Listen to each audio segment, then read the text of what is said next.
Chapter 19. Firstwe had warned the group that bad weather was coming in. Actually, he'd called it a totally gruesome tempest, dude. For the life of her, Mackenzie couldn't figure out how the skulk knew. Something in his spindly bones, maybe. Regardless, since he was the only native amongst them, the party had suspended their preparations for the expedition to explore the area, and instead, they were doing what they could to batten down the hatches. As a first step, they'd stripped away the pine boughs they'd used as makeshift thatching on the cabin's roof, replacing them with cured sea grump hide lashed around the rafters with thick leather cords. Mackenzie had been skeptical that the pelts would withstand abuse by this gruesome tempest, but they'd all received a notification about the cabin receiving plus 30% defense versus the elements, so she'd decided just to have faith.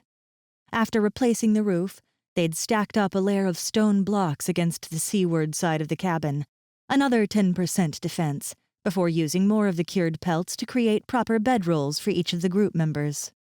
True to the game's word, the sea grump hides had lost the remainder of their stench somewhere in the scraping, tanning, and stretching process, and the fur mattresses and covers were actually comfortable, especially compared to the springy evergreen branches they'd been using. Mackenzie sighed as she flopped onto her new bed. Out of the corner of her eye, she spotted the neat rows of ceramic pots holding fresh water standing beside, and the leather-wrapped bundles of smoked fish and roasted cobble roots. Laid on a low shelf were bundles of the newest delicacy, green shoots from River's farm plots. The young woman had found seeds for a variety of wild onion or chive, and through gentle care and coaxing, she managed to get the first crop to an edible size. As Mackenzie focused on the supplies, a window popped up with a tally of the rations. They had enough food stockpiled for 3 days of full meals, or 5 days on reduced rations. That should be enough, as long as the storm didn't set in for a week or something. Somewhat reluctantly, Mackenzie sat up. She'd probably have more time lying around than she wanted soon enough. Beside her bedroll, she had neatly arranged her crafting supplies. The storm would give them all a chance to work on their various trades, something she was honestly looking forward to.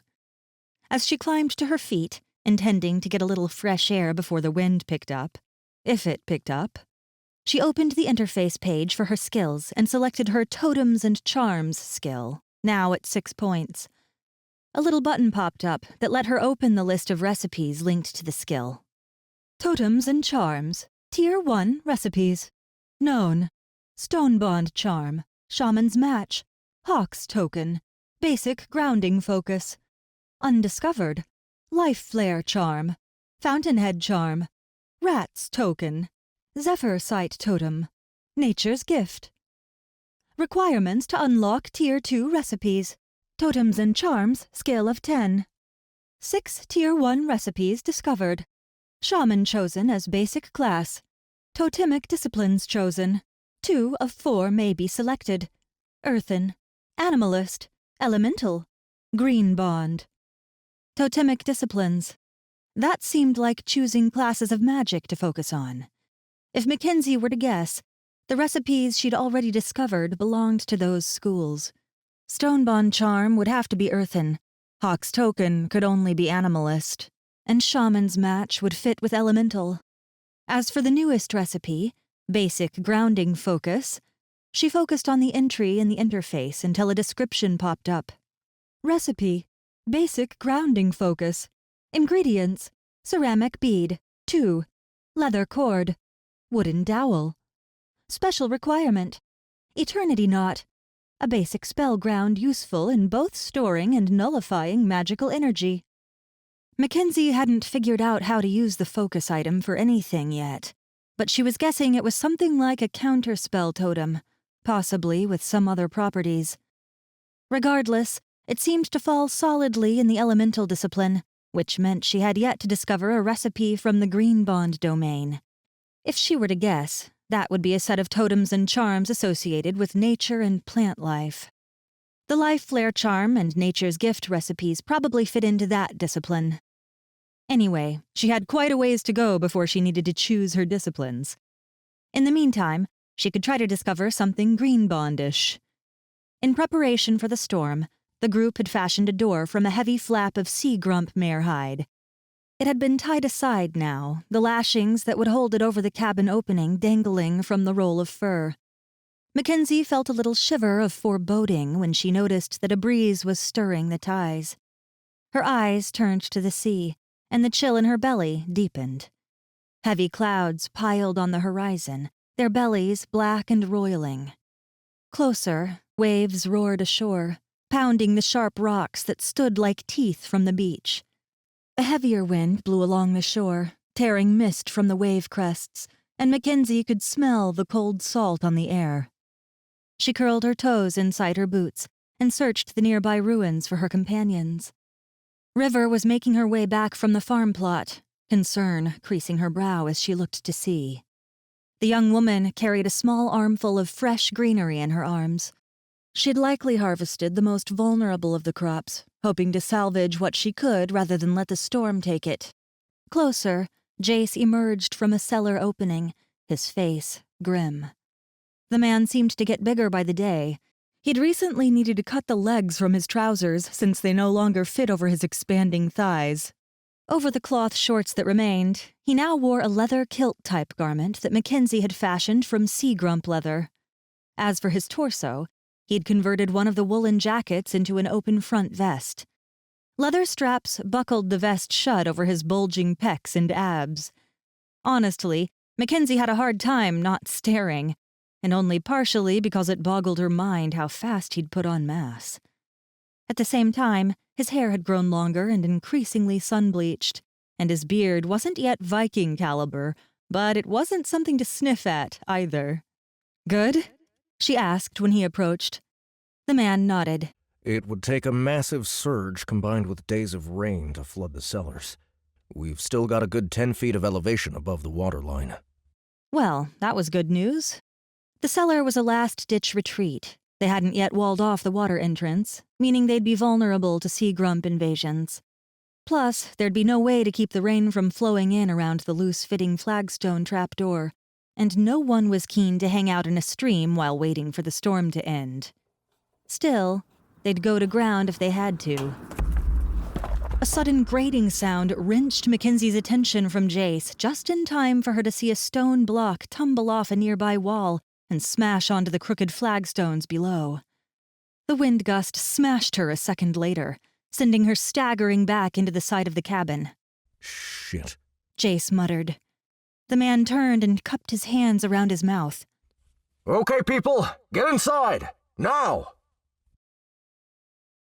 The wind howled against the cabin, tearing at the roof and door flap, straining the leather ties that lashed the hide to logs that were feeling less and less sturdy the more the gale shook the structure.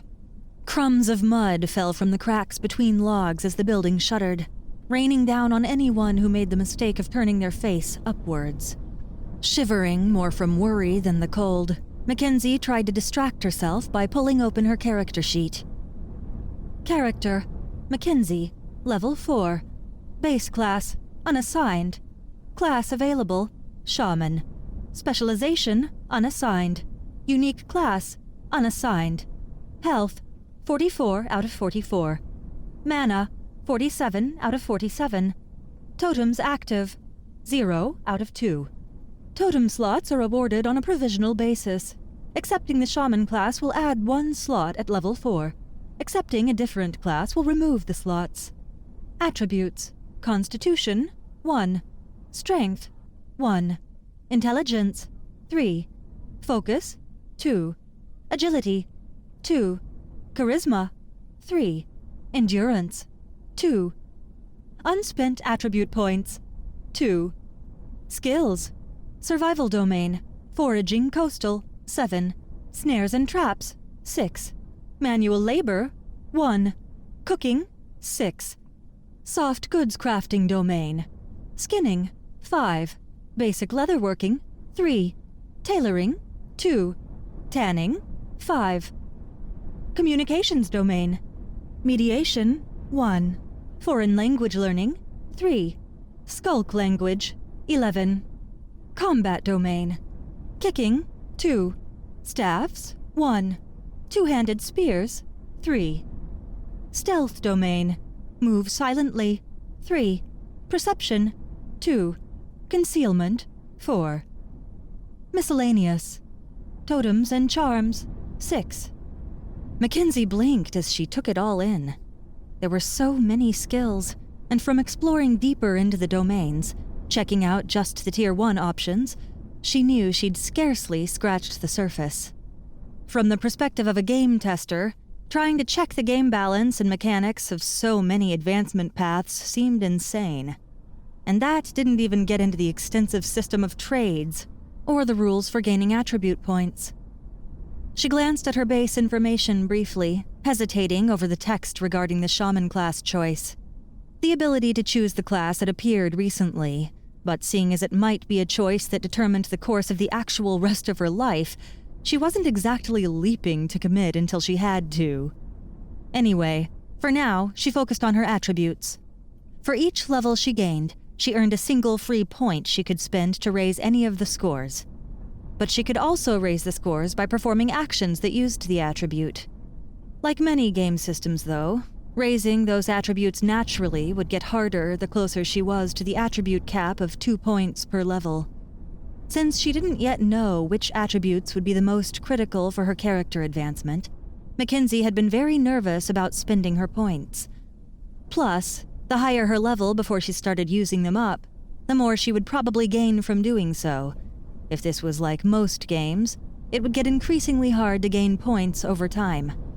But she'd also realized that 2 of the statistics, focus and agility, helped a lot when she was working on her crafting tasks, particularly her attempts to discover new recipes. Honestly, if she'd created the attributes, she might have split agility off into 2 stats, including dexterity for tasks that required fine motor control. But that was just the armchair game designer in her talking. Anyway, after a bit of soul-searching, as it were, she put a point each in focus and agility, and it hadn't taken more than 5 minutes after that to discover the recipe for basic grounding focus. Had it been worth it? She probably wouldn't know for quite some time, but either way, she wouldn't wallow in regret over misspending a couple of points early on. A particularly strong gust sent the flaps of hide that covered the roof ballooning upward. The clouds opened up at the same time, and rain suddenly sprayed through the gaps where the lashing strained to keep the edges of the hides fastened down. The mist hazed the air in the room, painting a shafting halo around the low-burning lantern as the breeze swirled through the cabin. Mackenzie cringed and burrowed deeper into her bedroll, but the damp settled on her face all the same. Across the small space, Grisdwy was muttering something in his low, hissing tongue. Mackenzie couldn't make out the words. Even after spending all her social currency to advance her skulk language skill, she was still just barely Tier 2. The screaming of the wind and pounding of the rain certainly didn't help, and neither did the creature's low voice or the way he talked into the circle of his arms where they wrapped around his knees. Regardless, she could guess what he was saying. With the way the cabin was shaking, Mackenzie wasn't feeling too confident in their basic construction skills. A heavier barrage of rain pounded the roof, sending more spray through the gaps, and Mackenzie didn't realize she'd clenched her eyes shut until she felt something land gently across her torso. Jace, lying in a bedroll between hers and the cabin wall, gave her a quick squeeze before withdrawing his arm. Hey. He said, his mouth close to her ear. We've got this, okay? I don't know nearly as much as you about game rules or fighting weird monsters, but I do know how to handle bad weather in the wilderness. It might suck for a while if we lose the cabin, but we'll survive. Mackenzie opened her eyes and saw that the others were looking at Jace also. River's eyes were wide and her face looked pale in the shifting lantern light. But the young woman nodded. She adjusted her cross-legged seat and bowed her head over her makeshift mortar and pestle again. Seth swallowed and stopped picking at the mud in the chinks between logs, and instead rolled onto his side to face the center of the room. Grisdwy muttered something about needing to restore his mellow and took a deep breath. "Thanks," Mackenzie said. "I needed to hear that." She realized she'd been hugging her arms over her belly beneath the covers and, with a slow exhalation, lowered them to her sides. Watching River work, she thought of her crafting supplies, the kits and bags lined up neatly beside her. All right, so maybe she'd been too optimistic, thinking she would manage some recipe discovery. Just controlling the urge to panic was going to take most of her effort. But she would control it. Maybe in a little while, she might even try to put together some of her known recipes. Covering her movement with a deep sigh, she edged a little closer to Jace, the warmth of his body sinking through her fur covers. She didn't think he noticed until she glanced over and saw the slight smile on his face. Chapter 20. The gale shoved the early morning light through the gaps between the logs, the gray light exposing a sodden cabin interior. The walls dripped with rainwater. The furs and leather of the bedrolls were dark and soaked through, and the small group of huddled humans sat pressed together and shivering. Jace swallowed deeply and hugged his soaking fur drape tighter around his shoulders. Wet though it was, it still kept the wind from stealing the last of the heat from his body. I say, we wait for maybe 15 more minutes, he said, glancing at the row of icons in the corner of his vision. Debuffs from the cold and the lack of sleep. The effects deadened his perception, stole away points of agility, dropped his constitution down to a single point. If there's no break in the wind, we'll just have to make a try for it. In the hour or so before pre-dawn, when the wind and the wet had finally snuffed the lantern and plunged them into deep darkness, the group had decided to make a break for the cellar as soon as they had the opportunity. The rain might still flow around the gaps, around the ill-fitting flagstone trapdoor, stream down the stairs, and gush across the floor to eventually rejoin the sea at the low point of the tunnels. The walls might still sweat with storm water seeping through the earth and rock. A sea grump might still surprise them by entering from below, but at least they'd be out of the wind. At least they wouldn't have to worry that the walls would fall on them at any moment. No one responded, but no one argued either. Jace glanced at his companions, exhaustion pulling the color from their faces, and everyone sat with arms wrapped tight around their bodies. Though they were all independent people in their own ways, in this crisis, they seemed more than relieved to hand over the decision-making. Jace might have felt proud to finally live up to the game sticking him with the leadership of the group if he weren't so worried that things might go really bad really fast. He ran his eyes over the room, marking the location of the most critical supplies, food and weaponry. His blacksmith's hammer rested on a wet leather patch near his foot, and the rusty knife was shoved through his belt loop. Mackenzie's spear had been leaning against the doorframe earlier, but it had fallen over and rolled a few inches from the wall. As for River, Seth, and Gristui, Jace had suggested earlier that they grab their weapons in preparation. He assumed they were tucked into their clothing somewhere. The food would be more difficult to carry loose in their hands, so Jace took a weary breath and moved across the small room to the cache. He chose the largest bundles of roots and dried fish and started shoving them into his pack, tossing some of the lighter packs to the others. Slowly, they grabbed their rucksacks and belt pouches and tugged open the drawstrings. At first, Jace didn't understand what he was hearing. He was tucking one of River's pots of salve in beside a patch of wet leather folded around some fish when a low growl rose from the sea. He sat up straighter as wet breath pressed through the chinks in the logs. This was a much colder and assertive wind. The chill sent cold fingers down his spine, and then the roar hit. It was like fury incarnate, pounding the flimsy structure like a massive hammer of the gods. The wind was a physical force, pushing buckets of rain, shreds of sea foam, sand, and grit. Limbs of trees ripped from the edge of the bluff slammed into the cabin wall. River screamed as the gale shoved fingers underneath the lashings holding the roof hides and rafters to the tops of the walls. The leather straps strained, stretching and groaning. The first broke with a whip crack, and the rafter that it had secured began to flap and bang against the wall top.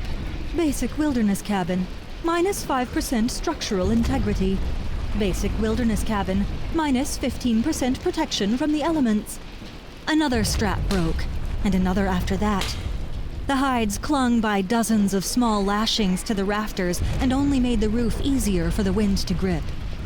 One whole side of the construction lifted off from the cabin and then slammed down, sending a shudder through the walls and dislodging the top log.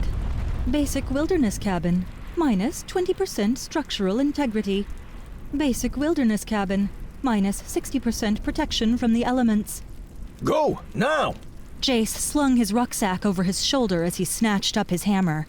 The others seemed frozen with fear, their faces upturned to the flapping roof. He grabbed Mackenzie under the armpit and dragged her to her feet. The motion finally broke her trance, and she dashed to the door and grabbed her spear. River and Gristui got up on their own after seeing the other woman move, and with heads ducked, they scrambled for the doorway. That left Seth, who hunkered on the floor with his knees pulled to his chest and his chin tucked tight against his breastbone. At least the kid had followed instructions. His ritualist's dagger was clutched in one white-knuckled fist. Seth, man, we gotta go. It's not safe. Jace laid a hand on the boy's shoulder. When the kid didn't react, he shook him gently. Seth looked up, and Jace gasped, stumbling back and feeling his gorge rise. The whites of the boy's eyes had turned a vibrant purple, and his pupils had grown to the size of dimes, swallowing the irises. Black veins spread across the kid's face, visible beneath translucent skin. The dagger began to glow, purple light surrounding Seth's hand and shining through the cracks between his fingers. The boy moaned, his eyes going wider as tendrils burst from the ball of light around his hand, whipping like snakes through the room before striking everyone but Seth in the chest. Jace felt the magic sink through his breastbone like a knife. He gasped when sudden pain gripped his lungs, and a tremor of weakness shook his muscles. A new icon appeared in his vision. Seth has afflicted you with Drain Vitality, Tier 1. Minus 2 health every 6 seconds. Minus 2 strength. What the hell? Mackenzie shrieked. She tried to grasp the tendril invading her chest, but her hands passed straight through it. Help! Seth shouted. I don't know what's happening! You're freaking draining us, you piece of shit! Jace blinked, staring at the dagger. He remembered something from the description about it being a focus item. Without thinking further than that, he lashed out with a booted foot and tried to kick the weapon from the boy's hand. But the glow was like some sort of shield, and his foot simply glanced off, sending a shock up his leg. How do I stop it? Seth yelled, voice shrill. The same goddamn way you started it, asshole! Mackenzie staggered as another pulse of pain affected the group, the stolen health surging across the tendrils of magic and into Seth's hand and body. But I don't know how I started it! Racing forward, Mackenzie tried to knock the dagger free from Seth's grip with the butt end of her spear, but she met with the same results as Jace. The recoil was strong enough that she lost the grip on her weapon, and it clattered to the floor. The roof flapped again, knocking a log off the back wall of the cabin, and with a mighty groan, the entire thing lifted like a sail before tearing free from the cabin, flying away with a portion of the leeward wall. River whined and fell as another damage pulse rocked the group. Jace met Mackenzie's eyes. What do we do? He asked, panic sizzling in his veins. His health bar was falling with every damage tick. For a moment, the woman's face was locked in a fearful expression, but then she closed her eyes, and a small wrinkle of concentration formed between her brows. She shook her head, and then shrugged as if having an internal debate. Finally, she reached into her belt pouch and pulled out one of her crafted totem things. Opening her eyes and gritting her teeth, Mackenzie lunged forward and down and stabbed the charm into the ball of light surrounding Seth's dagger.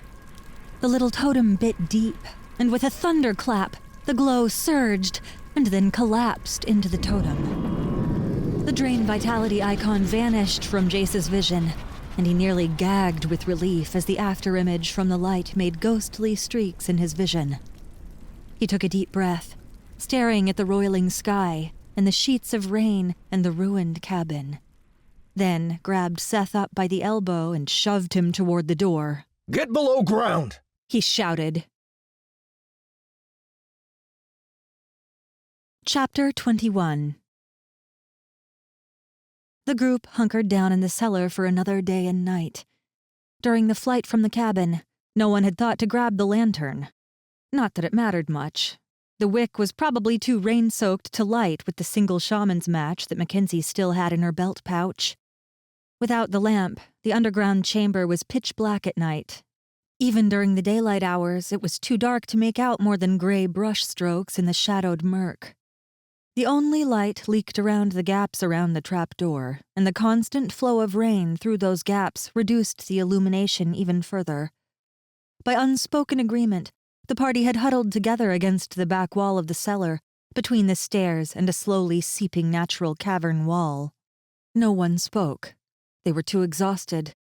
Occasionally, Jace dug through his rucksack and pulled out small portions of food. He groped through the darkness to locate his companions one by one and pressed the dried fish or roasted cobble roots into their hands. Otherwise, time seemed nothing but an endless battering of wind and rain against the ceiling, of shivering in the cold and the darkness. Jace fell into something of a trance, and when the second dawn brought a lessening in the storm, he finally drifted off without realizing how quickly sleep stole through his body. Sometime later, Mackenzie's gentle hand on his shoulder shook him awake. He blinked away the sleep and rubbed his hand down his face in shock at the sight of a square of brilliant sunlight falling into the chamber from the open trapdoor. "Hey," Mackenzie said. "It's over." Sitting up, Jace glanced around the room. The others were still there, but they'd stood and were already shaking the stiffness from their limbs. River had climbed the stairs to open the trapdoor and now stood halfway up, peering out. Jace grunted as he climbed to his feet, then swayed when his head swam. An icon flashed to life in the corner of his vision. "You are afflicted by exhaustion, -2 constitution, plus 50% fatigue gain. 2 hearty meals and a full rest will remove this condition." Mackenzie reached out her hands to steady him. "Exhaustion?" He nodded, flexing his thighs to banish the trembles from his knees. "Us too," she said. "Once we get a look at the damage, I think we might want to take shift sleeping. I'm going to get a fire started so we can work on preparing meals." Stretching his arms to limber them, Jace nodded again. How's it look? He asked, directing his voice toward River. "Hard to say," the girl said, ducking her head back into the cellar. "I think we'll know when we start picking through the mess." Fair enough. I guess we'd better get started. Head still swimming, Jace trudged to the stairs and followed the young woman out. He'd seen plenty of footage of the aftermath of the major hurricanes. The scene in Ironstead was similar. Fist-sized stones and splintered wood lay strewn across the open areas of town. Severed tree branches wedged in unexpected places, and muddy seaweed rested in heaps blown all the way in from the beach. Downwind from the supply cache where they'd stashed the items they hadn't fit in the cabin, a trail of cast-iron cookware, smashed ceramics, and a few tools stretched across the settlement. Even the massive iron cauldron Mackenzie had claimed for leather tanning had been rolled at least 100 feet. But aside from the broken pottery, that situation with their cached equipment seemed recoverable. Jace was more concerned about the critical provisions they'd brought into the shelter with them. Taking a deep breath, he focused on the cabin. Or what remained of it, anyway. All the walls but one had been smashed, and the last only stood to half height where the stone wall had added extra defense. For the most part, at least, the logs appeared undamaged. They wouldn't need to lumberjack a whole new cabin. Some of the roof timbers were splintered, and the hides, rafters, and leather lashings were a tangled mess resting around 50 feet from the rest of the structure. But that, too, seemed a recoverable situation. Jace stared harder at the ruined building, and a resources window popped up. He let out a sigh of relief upon seeing the amount of information that scrolled past. By his best guess, they'd lost almost nothing. He understood why when he strode over and looked at the wreckage. 2 of the walls had fallen inward, many with lashings and wooden pegs still binding them together.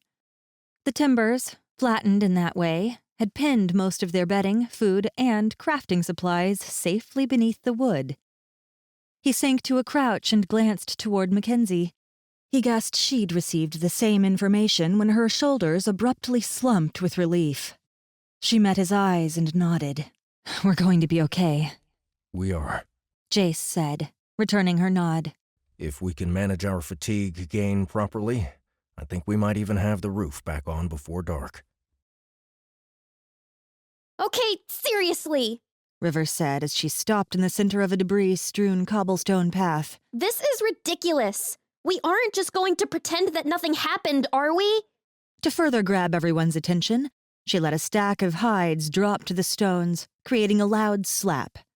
Curled in a nest of furs where he'd been trying to recover his energy, even Grizdwi sat up and rubbed his oversized eyes. For the first couple of seconds after her outburst, River had the group's attention, but the others' gazes soon settled on Jace. He finished heaving a log back into place, settling it into the notches at the corners of the cabin. Dusting off his hands, he stepped away from the construction site and onto the path where everyone could see him. We need to talk about a whole lot of things that happened over the past few days. I mean Seth! River said, cutting him off. Jace clenched his jaw to hide his frustration. I know what you meant, and I agree we need to discuss it. He let his eyes shift to Seth for a moment. The boy stood with shoulders caved around his chest and his gaze on the ground. Just like we need to talk about that storm. Just like we need to talk about all the other dangers we barely understand. Any one of them could bring this whole enterprise to an end. I'm pretty sure Seth had no intent to cast a life drain ability. I'm pretty sure we need to help him figure out why it happened. But no one is going to be punished or blamed for accidents beyond their control. River's tangled hair hung over part of her face, but Jace could see the struggle in her features. She took a breath as if to protest, but then slowly released it. As for Seth, the boy hardly moved. Jace had been hoping for more. He still hoped to break through to the kid and get him synergizing with the rest of the party. But for now, he didn't have either the time or the energy for more personal disputes. We'll start tackling those things tomorrow, he said in a voice firm enough to preemptively shut down arguments. Right now, our only task is rebuilding. You have gained a skill point. +1 leadership. The silence held for a moment, and then Mackenzie pulled another rafter from the tangled mess of the roof. Jace nodded as the rest of the party fell back into their work. Even Seth pitched in to get the logs replaced into the simple square-walled structure. The construction proceeded quickly, and the triangular end pieces for the roof went back up as the sun dipped behind the mountains. By the dusk light and then the glow from the hearth fire, the group laid the rafters back onto the roof frame. Lashing the hides properly was too much for the exhausted party, so they laid the coverings over the top and hoped the wind had blown itself out. Anyway, after experiencing the storm's damage, Jace planned to turn his roofing efforts to proper shingling, either with slate or wood.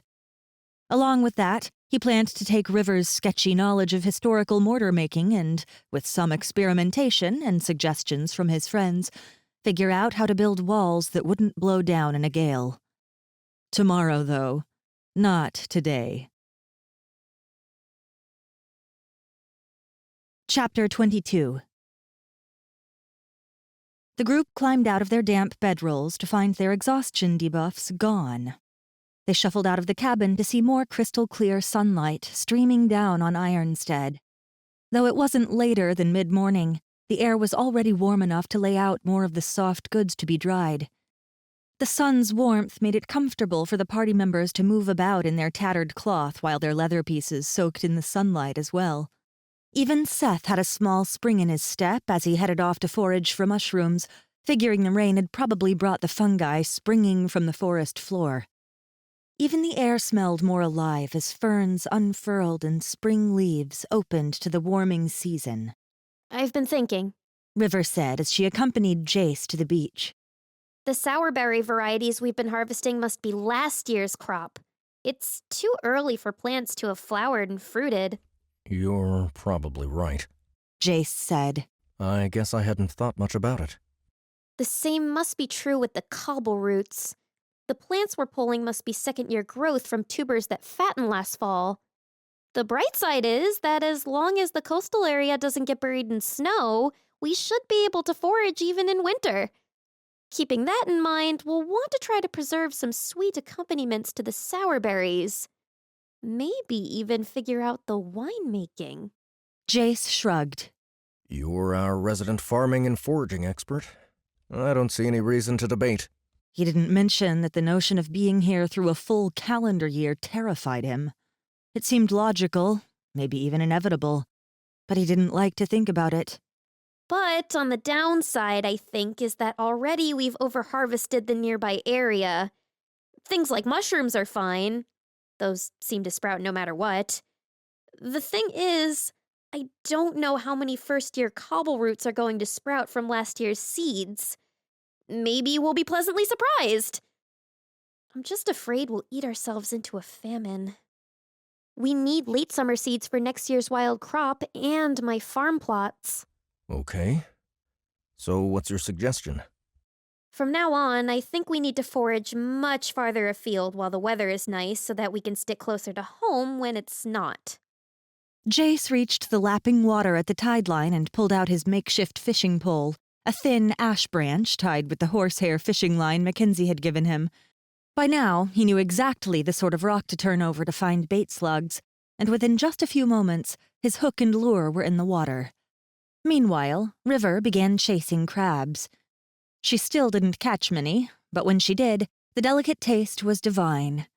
She'd also started learning where to dig for clams, but like she was now suggesting with their foraging efforts, she made a point to limit her harvest so as not to eliminate the breeding population. The storm set our preparations back some, Jace said. but I still hope to leave to explore the area in the next week or so. Why don't we plan to spend a good amount of time foraging while we're out? River rose from her crouch and faced him with her arms at her side. I don't want to wait a week. Jace's brows drew together. Between the fishing and the occasional squeezle steak, I think we can get by in the short term without harvesting any more vegetables. I can try to speed up the preparations, but even so, it's just a week. I want to leave today. Sorry, River. I just don't think we can be ready. She shook her head. That's not what I'm saying. I want to go out by myself. I'll take a bedroll just in case, but I expect to be back before dark. Jace wasn't sure what to say. It wasn't like he was her dad or anything. Well, okay, I guess. He finally managed. But being totally honest, it seems sketchy to set off alone. The girl raised her chin. Well, you're the leader. I won't go against you if you forbid it. That stopped Jace short. He'd been twitching the fishing pole, trying to entice the fish to bite, and now it rested motionless in his hand. River, this game or universe or whatever stuck me with the formal leadership of the group, but I'm not claiming the right to tell anyone what to do. I'll hand out advice, sure.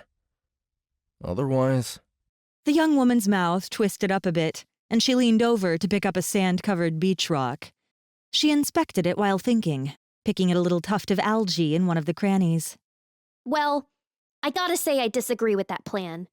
The way I see it, you're going to have to make more decisions than what the game rules push on you. See, I spent a lot of time living in intentional communities and sharing economies growing up. It's all fine and great until shit hits the fan. Like a house fire or whatever. When really important decisions need to be made, and voting or meditating isn't going to work, you need someone to have the final say. So you want to be told what to do? Jace said. I'm not that kind of person. More of a live and let live kind of guy. River shook her head. I'm just saying that like you did when I was freaking out about Seth's life drain, you're going to have to be ready to make tough calls and expect us to follow your lead. 'Cause this place will kill us if we're not careful. Jace glanced down at the spot where his fishing line entered the water and gave the pole a little twitch. Well, all right. I suppose since it affects the group... He sucked his teeth, thinking. go ahead and forage, but only if you take Grizdwi. I can't have you attacked by a winter-touched creature without an extra fighter to help. River's face dimmed a little as he spoke, but after a moment, she nodded. Fair enough. And I want you two to turn back when the sun reaches its high point. But that's only a couple hours. He raised a hand to quiet her. Next time, you can leave earlier. And once we have a better picture of the surroundings, we'll have a better idea of whether it's safe to head out alone. The young woman ducked her head. Take Grizdwi and turn around at noon. Got it. Thanks, Captain. She gave him a little salute and ran off. Jace watched her go. Life was weird. Chapter 23. Mackenzie wondered if Jace had made the right call sending River and Grizdwi off foraging together. Given the threats of slavers and winter-touched creatures, a teenage girl and a 4-foot-tall mashup between Gollum and Bill and Ted seemed like a pretty crappy dynamic duo. But so far, Jace's decisions had been spot on. And especially with the tension between River and Seth, the party couldn't just go stuck together at the hips as a group of 5 indefinitely. Still, she hoped the adventurers would be back soon. The sun had just passed its high point and was beginning its slow descent toward the mountains as Mackenzie crisscrossed Ironstead's central square, organizing their resources. At one edge of the space, she'd mostly finished sorting the damaged hard goods, cracked ceramics and bent tools, from those that had weathered the storm. Damp, soft goods had been draped over a crumbling wall and were getting stiff as they dried in the sun, so she needed to pause every half hour or so to massage the leather with some of her tools. It was a pain, but at least she'd gained a skill point in tanning and another in leatherworking, since her ratings in those techniques were still low enough to benefit from the extra practice. In one quadrant of her vision, Mackenzie kept the resources window at half opacity, enough that she could read it without having part of her vision obstructed. Some additional information had appeared in the resource tallies during the morning. She wasn't exactly sure when, but the trade values of their equipment and resources hadn't been listed when she'd opened the interface shortly after breakfast. Now, columns showed the base price of most items. There were symbols for gold, silver, and copper, the current level of demand, and what seemed to be a rough estimate of travel distance to a likely trade partner. The final statistic was infinitely intriguing because it hinted at nearby settlements. The travel times were measured in tiers, starting with trades less than a day's journey distant. Then, those within 1 to 2 days, those less than a week, and from there, the times were into the realm of weeks and months. For something like her basic grounding focus, it appeared that no one within 2 weeks' travel gave a crap about buying it. But according to the system, many of the common goods like her cured hides could be sold within a day's travel. Mackenzie wasn't sure if that was good or bad. On the one hand, the stat suggested that there were other humans or humanoids around, and given the party's vulnerable situation, they could certainly use allies. On the other hand, given the party's vulnerable situation, they certainly didn't need nearby enemies. Regardless, the thought of nearby humans only made her more worried about River and Grizdwi. She glanced again toward the edge of town that overlooked the faint track leading to the road. The pair had set off in that direction, and she assumed they'd return in roughly the same way. I think this might just work. Mackenzie jumped as Jace's voice startled her from her thoughts. Mackenzie banished the resource interface so she could focus on him. What might work? With a grin, he held out a flat blade of a hoe. They'd looted the iron head from the cellars and had fitted it with a smooth tree branch handle. A lump of something that looked like wet beach sand sat on the blade. Mackenzie cast the offering a skeptical glance. Not sure I follow. Well, apparently, the lime is going to need to be fired a lot longer and hotter. I did this in the firebox for the forge just this morning. And then there's something about slaking it with water and letting it age. Kinda hoping the game will cut us a little slack on that. Anyway, I'm sure there's a lot of nuance beyond that stuff. But still, going to try this out on a wall we don't care about. Dude, you're still confusing me. Is that... It's not mortar, is it? Jace's face cracked in a grin. It is indeed. I took some limestone silt from the base of the cliff and followed River's basic instructions for heating it to create quicklime before mixing it with sand and fresh water. I've been going through the town's upgrade interface looking at this weird part that it calls a tech tree. Wait, what? There's a tech progression tree? Does that mean we can advance things without having to do all this damn work? Mackenzie yanked open the interface and pulled up the settlement window, but all she saw was the current list of buildings and upgrades, plus the general resource availability. Jace's cheeks reddened, and he looked a little guilty. I think it might be just visible to me because I'm the leader. Oh, yeah. Mackenzie sighed. He might be decent at leading people, but he was still a total noob with the gaming stuff. Wait, He said, brightening. I think I can... His eyes went distant, and his fingers twitched as he navigated an unseen menu. Jace would like to make you a manager of Ironstead. Accept? Yes or no? Mackenzie clicked yes, and gasped when the surrounding rubble and foundations brightened with a white halo and then faded. Congratulations! You have become a manager of Ironstead.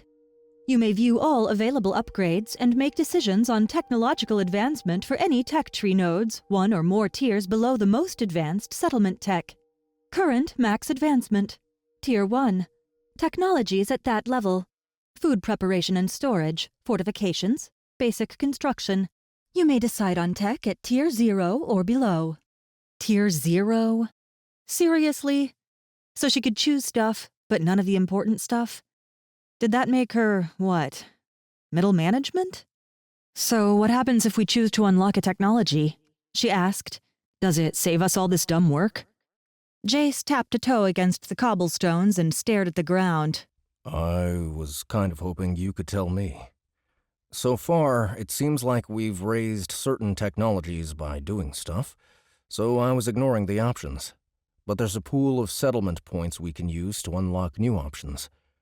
Unfortunately, I don't know if that makes progress easier or just gives us access or what. The number of choices is kind of overwhelming, and I haven't wanted to screw it up. But now that I found this manager thing, problem solved. He grinned. Mackenzie twisted up her mouth. Unfortunately, it looks like I can only make decisions for tech tiers below our current level of advancement. Kind of a chump job. Oh. Jace pulled his gaze from the ground, looking kind of bashful. So, what if I just read stuff out loud to you? I seriously could use the help, and I wouldn't mind the excuse to work closely with you. With that, he gave a crooked smile. I'd enjoy it, to be honest. Mackenzie swallowed. Was he flirting with her? She wasn't going to kid herself. Jace was a good-looking guy, and his physique was only getting more chiseled as his character gained strength. Sometimes it was hard not to stare as he wandered around bare-chested, thighs flexing under his kilt.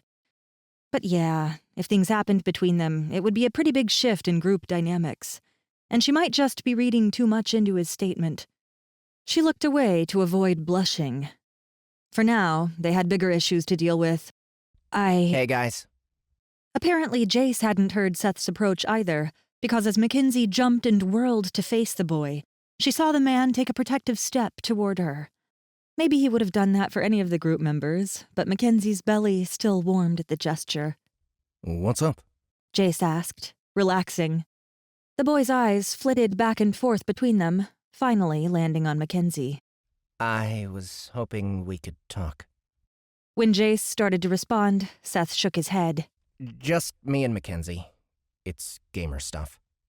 Over the following seconds, just the sound of waves hitting the beach broke the silence. Mackenzie was about to respond that they were all gamers now, when Jace cleared his throat and turned for the beach, the lump of mortar still balanced on the hoe. She is our resident expert, He said. We're lucky to have her. I was just explaining how I'm going to force her into helping me with the settlement advancement.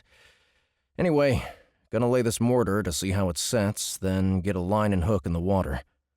I've been thinking maybe we can move up our departure to 2 or 3 days out if we get our provisions replenished fast enough. Mackenzie sighed with relief as she watched him walk away. Lots of people would have ego issues over their missing knowledge, but he seemed cool with it.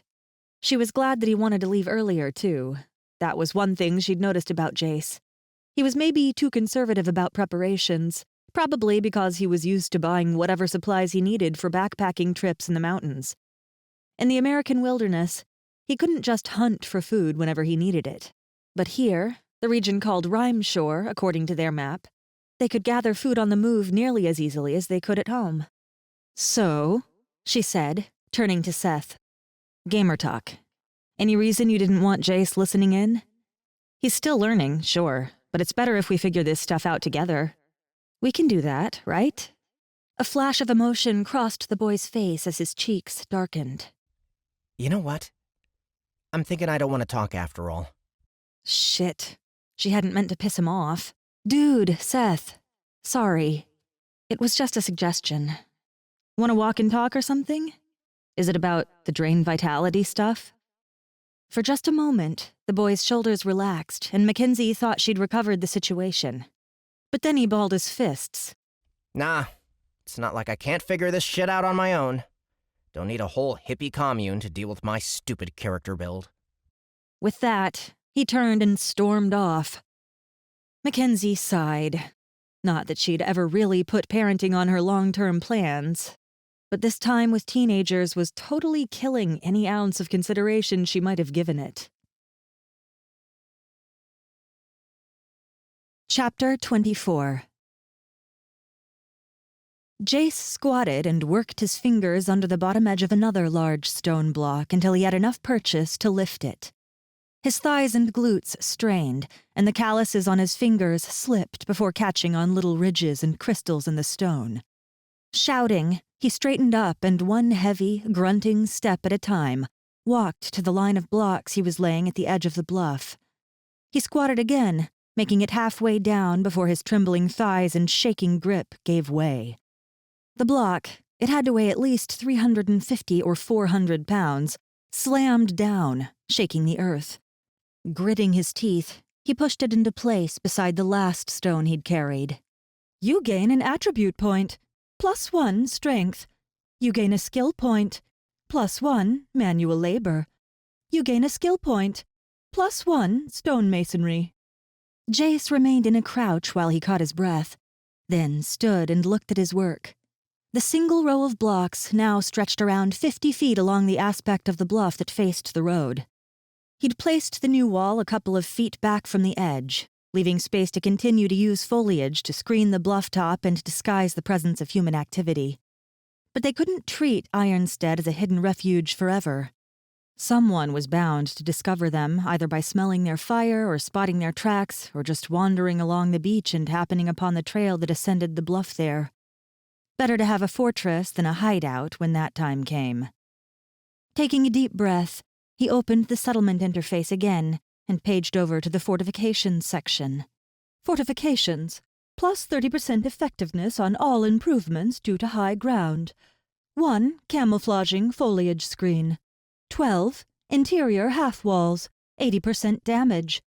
In progress. 1 outer wall, 2% completed. He tried not to sigh when seeing how little he'd completed after hauling blocks for at least an hour. Castles weren't built in a day, apparently. Anyway, this was just some preliminary work. Once he'd perfected the mortar and laid out the first course of stones, he could work with the others to develop a method, possibly rolling blocks on logs to allow the weaker party members to help out with construction efforts. For now, though, he turned and trudged back toward the tumbled building where he was gathering the stones. In reality, he knew he should be preparing for the scouting expedition instead of lifting heavy objects, but the physical work took his mind off River and Gristui. It was well past mid-afternoon. If they'd actually turned around when he'd instructed, they should be back by now. He tried not to think about what might have happened to them as he paced around the ruined walls looking for his next stone. Another hour or so, and he would have to organize a search. Until then, best to stay heads down and productive.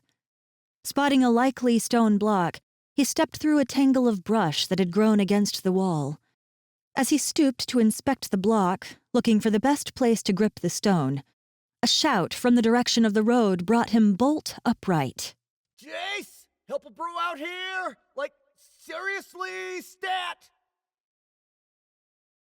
Mackenzie ran up, breathless, just as Jace managed to get River, Grizdwe, and their new companions seated on fallen logs near the foot of Ironstead's bluff. She said, eyes running over the group, overstuffed cart, and the donkey. As if noticing the attention, the animal pulled its lips back from its teeth, raised its tail, and passed gas. "Sorry," said one of the new arrivals, a peasant-looking woman wearing thick woolen trousers and a coat of the same material that draped to mid-thigh. "He's a wee bit peevish that we've put him to work pulling the very cart we brought him with." A wee bit. A wee bit. Them donkey's been making wind in me face since we hitched him back north of New Haverton. That's 5 weeks of stench if you haven't been keeping track. Jace watched as Mackenzie's gaze traveled to the new speaker. The sturdy humanoid knocked back the felt cap that had been shadowing his face, and Mackenzie's eyes widened when she took in the whitish-blue patches that frosted his cheekbones and nose, along with the silver beard that sprang wildly from his jaw like a bundle of Christmas tinsel that had been through the clothes dryer. The man rolled his ice-blue eyes at Mackenzie. Oh, blathering bullhorns. Another of those wet-deprived, thin-as-sticks numbskulls that have been washing up or digging free or whatever. It's a blundering plague, I say. Mackenzie said again, gaze flicking to River and Grizdwe, in search of an explanation for their new companions. There were 4 in total, along with the peasant woman and the stocky man, or maybe he was a dwarf? The party of travelers included a man with bulbous eyes and a terrible bowl haircut, and a stocky young woman carrying a lasso and knife who was definitely the muscle of the group. So we kinda met some people, River said shyly. Mackenzie glanced back toward the settlement, but Jace caught her eye and gave a subtle shake of his head. Not that they could hide their presence now, but until he knew the story here, he wanted to protect as many secrets as possible. "I noticed," Mackenzie responded. This is Belle, River said, gesturing to the peasant woman and apparent leader of the group. and the others are Vendir. He's an ice dwarf, and he's pretty sensitive that we haven't heard of them before. Elwaith and Kayla. Elwaith can't speak right now because during the last Spore Festival, something happened and his words got mixed up. The little pause in his name is spelled with a hyphen, by the way. Anyway, they were heading to Grey Mist Hold to talk to the scholars, because some believe the Spore Wind and the Winter's Breath are related. Like something is going wrong with the wind. Mind slowing down? Jace asked. Let me make sure I've got this. Belle, Vendir, Elwaith, Kayla. Heading to Grey Mist Hold because Elwaith can't talk. River nodded. Well, they were headed to Grey Mist Hold, but a new warlord took over there. Not a fan of libraries and scholars, so that's a no-go right now. So they aren't sure whether to head home, a long journey, or wait out the current power struggle. I suggested we had a safe place where they could wait. Jace clenched his jaw. Quest updated. You've got to be wondering by now. So yeah, maybe learning that your hippie friend invited a bunch of strangers to live in your settlement wasn't the most pleasant surprise. But at least they may have some clues about your random Winter's Breath quest. Could it be related to the Spore Wind? Also, what the hell is a Spore Wind? Objective updated. Find out whether the Spore Wind and the Winter's Breath are related. Clues may be had at Grey Mist Hold, but the current power holders, a group of glorified mercenaries working for a merciless commander, won't take kindly to polite requests to visit the library. Mackenzie's eyes went distant for a moment, the indication that she'd received the same quest update. A second or two later, she glanced at Jace and shrugged as if to suggest that the next steps regarding the visitors were his call. "Sire," Belle said, clasping her hands before her belly.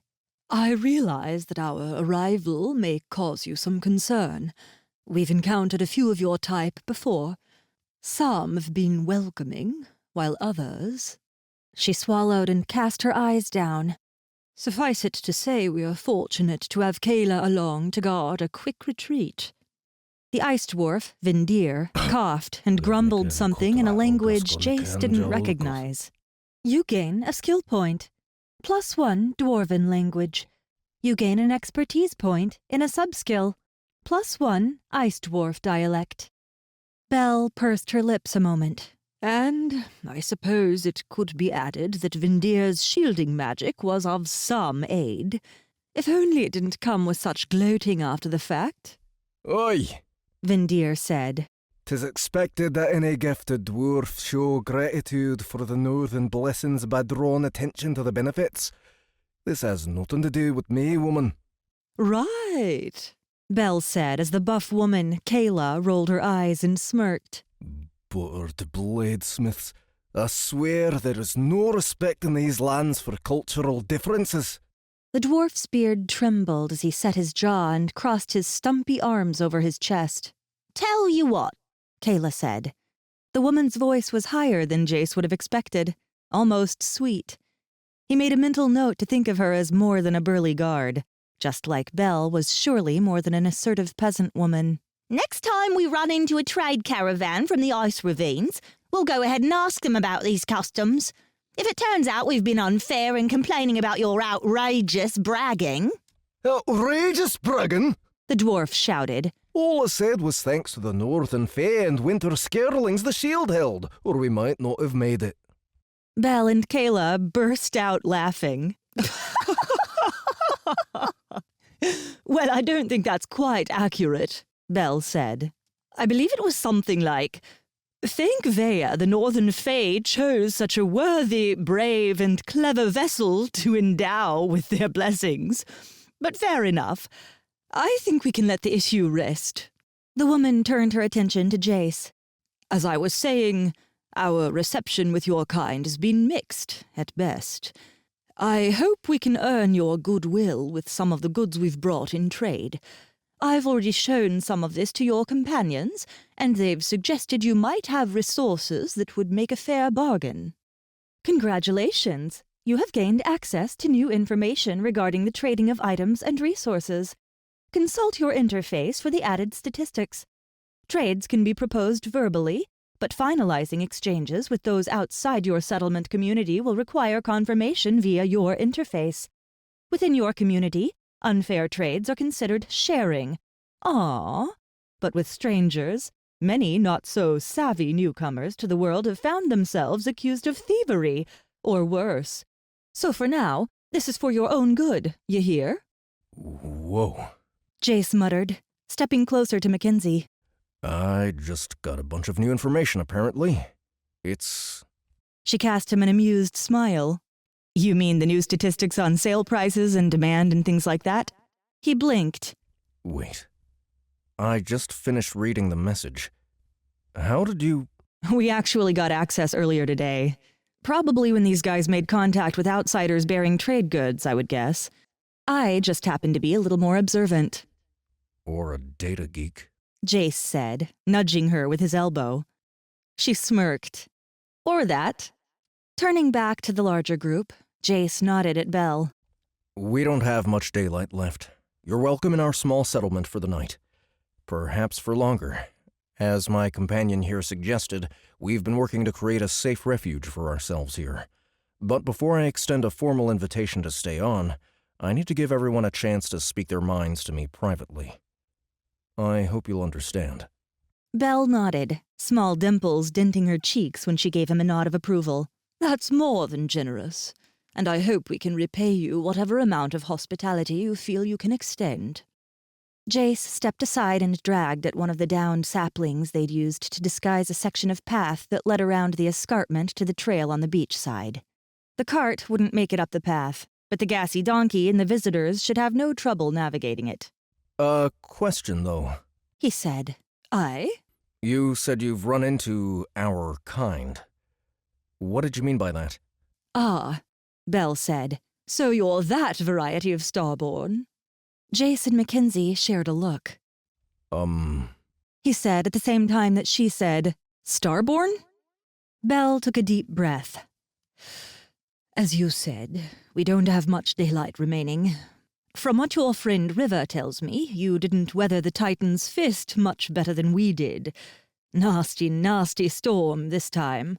Perhaps we should see to the evening preparations before we settle in for the telling of tales and sharing of ale.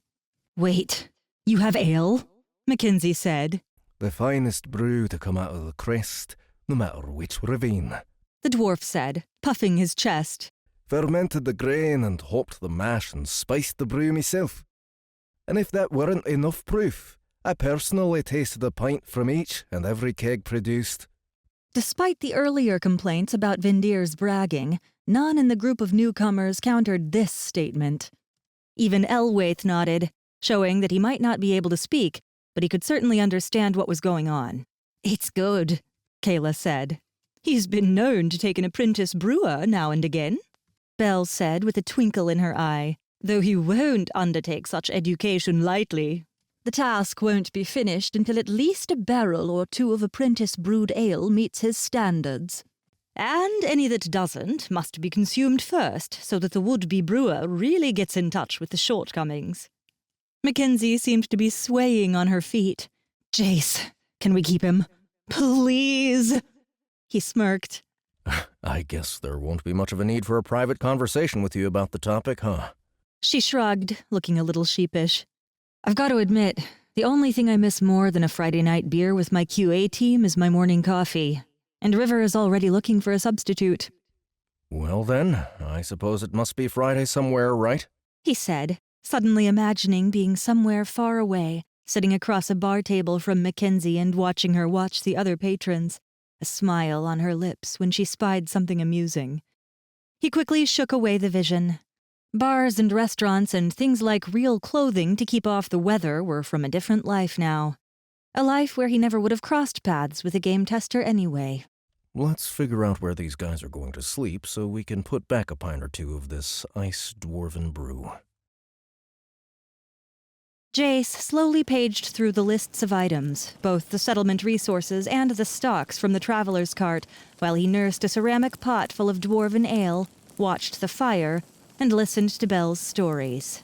The thing is, the woman was saying, I don't think any of us can stay neutral for much longer.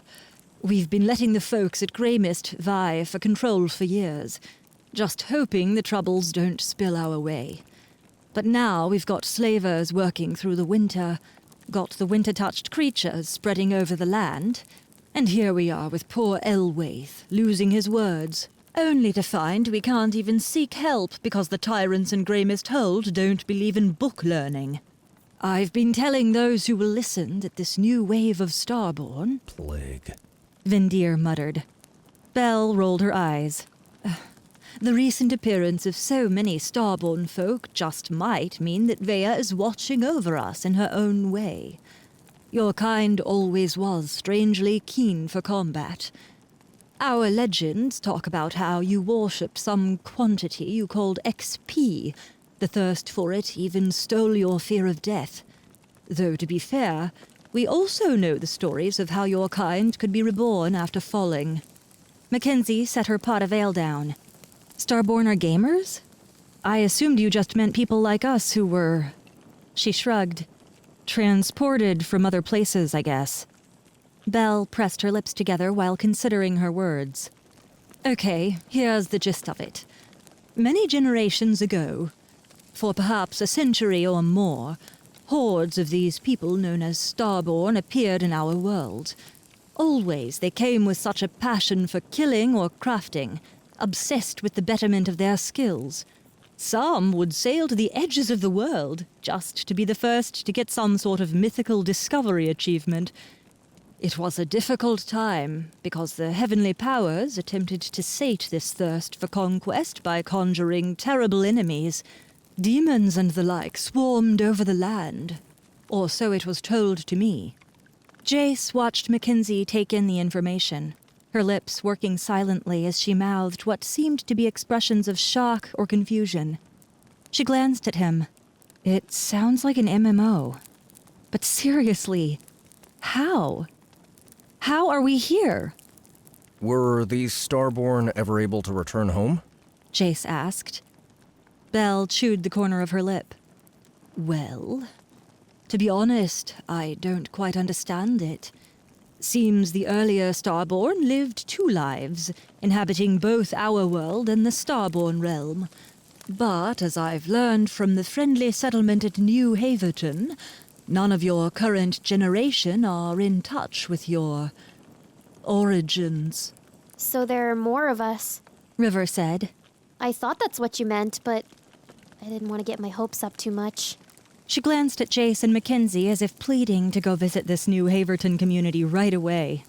Even Seth, who had slumped over to the fire an hour or so before, perked up.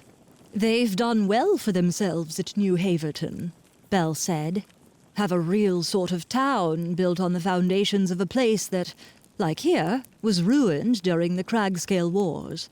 It stands to the north of our home. Perhaps another 2 weeks of travel by foot. Perhaps more, given the mud this time of year, and the banditry currently plaguing the roads. I believe a midsummer journey would be the safest if you wish to join them. River's shoulders slumped. Oh. Yo, dudes. Gristwee said, small fists balled atop his knees. Aren't you forgetting something of momentous importance? The most necessary rescue from some gnarly dudes? Jace clapped the skulk on the shoulder, causing him to fall sideways and shoot out a hand to keep from toppling. Don't worry, my friend. First priority after making sure we're safe is still getting your brother freed from the slavers. The skulk wheezed a sigh of relief. Thanks, bro. So, Jace said, raising an eyebrow at Belle. you mentioned some trades that might interest you? Chapter 25. Mackenzie ran her hand over the small bolt of wool cloth Jace had secured by trading away a few water-shedding sea grump hides. Aside from the potential for crafting pajamas that weren't made out of tattered cloth or stiff leather, the wool would work nicely as padding for the inside of hardened leather armor pieces. After some experimentation, she'd discovered that boiling the leather and fitting layers of it over a mold to dry allowed her to create shoulder plates and bracers that added many more points of armor. Unsurprisingly, since they were really uncomfortable, no one had seemed keen to wear the new pieces, especially around camp. She hadn't even bothered suggesting chest plates yet. In addition, they'd secured wool hats for the group, plus 15% cold protection, 3 types of cooking spices, effects depending on the other ingredients in the dish, a spool of wool thread spun by Belle herself, and, finally, a small bag of compressed thistledown, coveted as tinder in the region. The last had cost 3 of River's pots of salve for aching muscles, but Mackenzie now had enough components to keep the group supplied with shaman's matches for months if they were conservative with their use.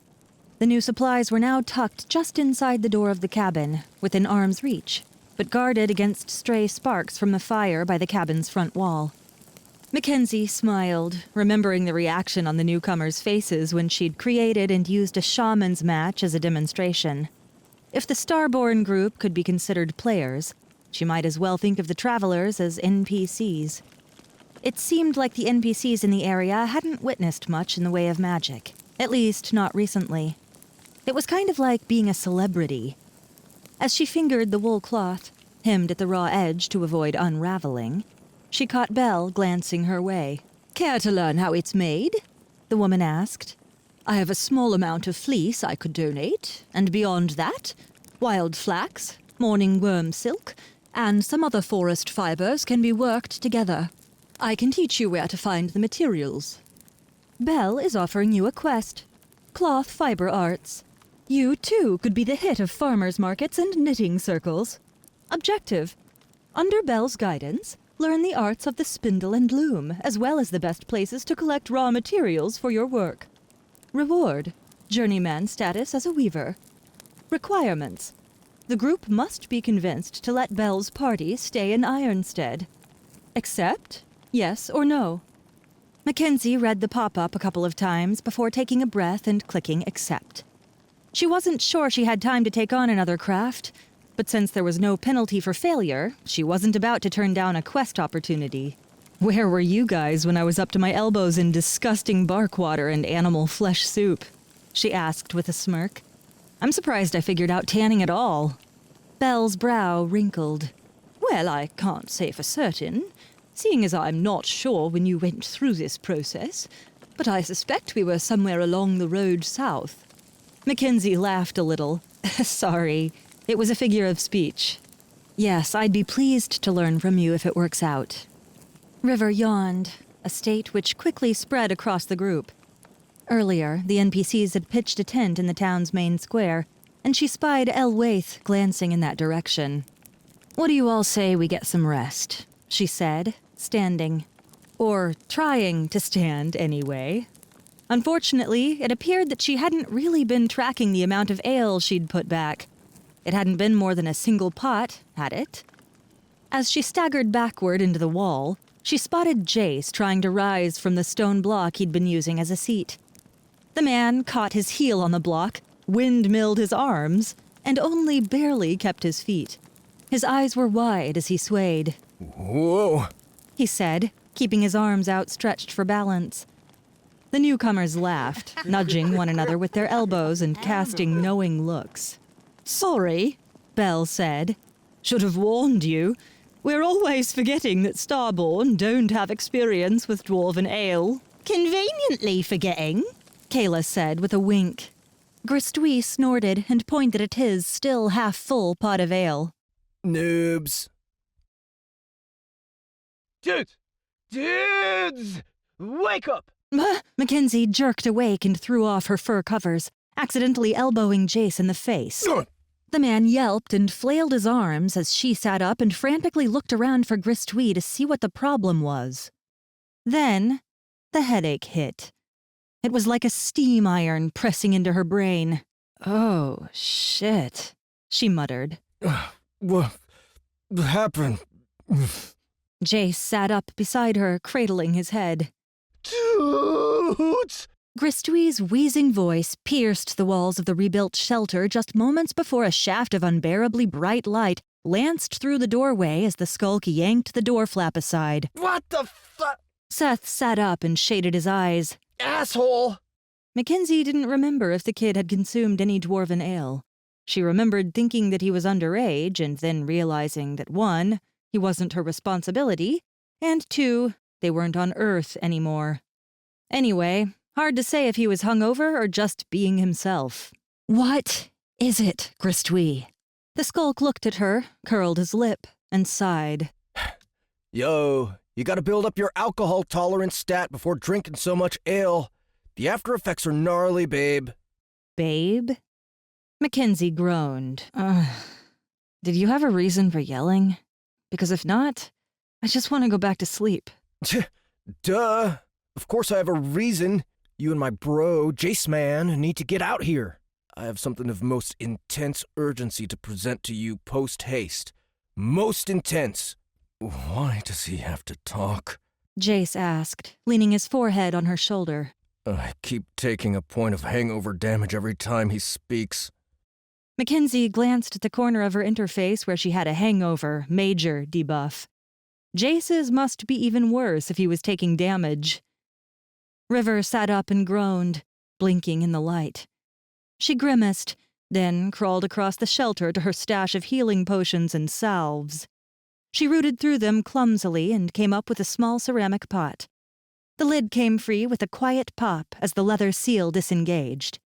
Scooping out a fingerful of yellowish paste, she stuffed it into her mouth, then sagged against the wall. That's better, she muttered. Jace stared at the girl longingly and whined. Here, Mackenzie said, patting him on the shoulder before scooting far enough to accept the pot from River. After offering the medicine to Jace, who looked near to crying with relief when he swallowed a mouthful, she scooped out a dose for herself. River's all-purpose unguent strikes your hangover for 25 points of damage. Your hangover dies with a shriek of frustration. Immediately, Mackenzie's head cleared, and the world felt full of sunshine and rainbows and honey. She sagged against Jace for a second before Gristouille stomped forward and snatched her arm. All right, dudette, out! Okay, so that was slightly better than Babe. Mackenzie glanced at Jace, who shrugged, and then they both clambered to their feet and followed the skulk out into the morning light. The newcomers from the day before were gathered in the main square, looking suitably NPC-like as they went about their various crafts. Mackenzie's gaze passed over them and then snapped back when she realized there was someone else in the cluster of people. "Whoa," she said, eyes widening at the condition of the newest arrival. The man. Half-giant? Ogre crossed with a skeleton? Sat on a stone block, stick-thin legs and arms folded up like kindling arranged for a fire, sunken cheeks showing every bone in his face. A protruding brow kept his hollow eyes in the shadow. Even seated, the creature was almost her height. He had to be at least 8 feet tall when standing. I know, right? Gristwy said. Like, totally outrageous how they treated this poor dude. He's just a child. Little grommet. She blinked. A child?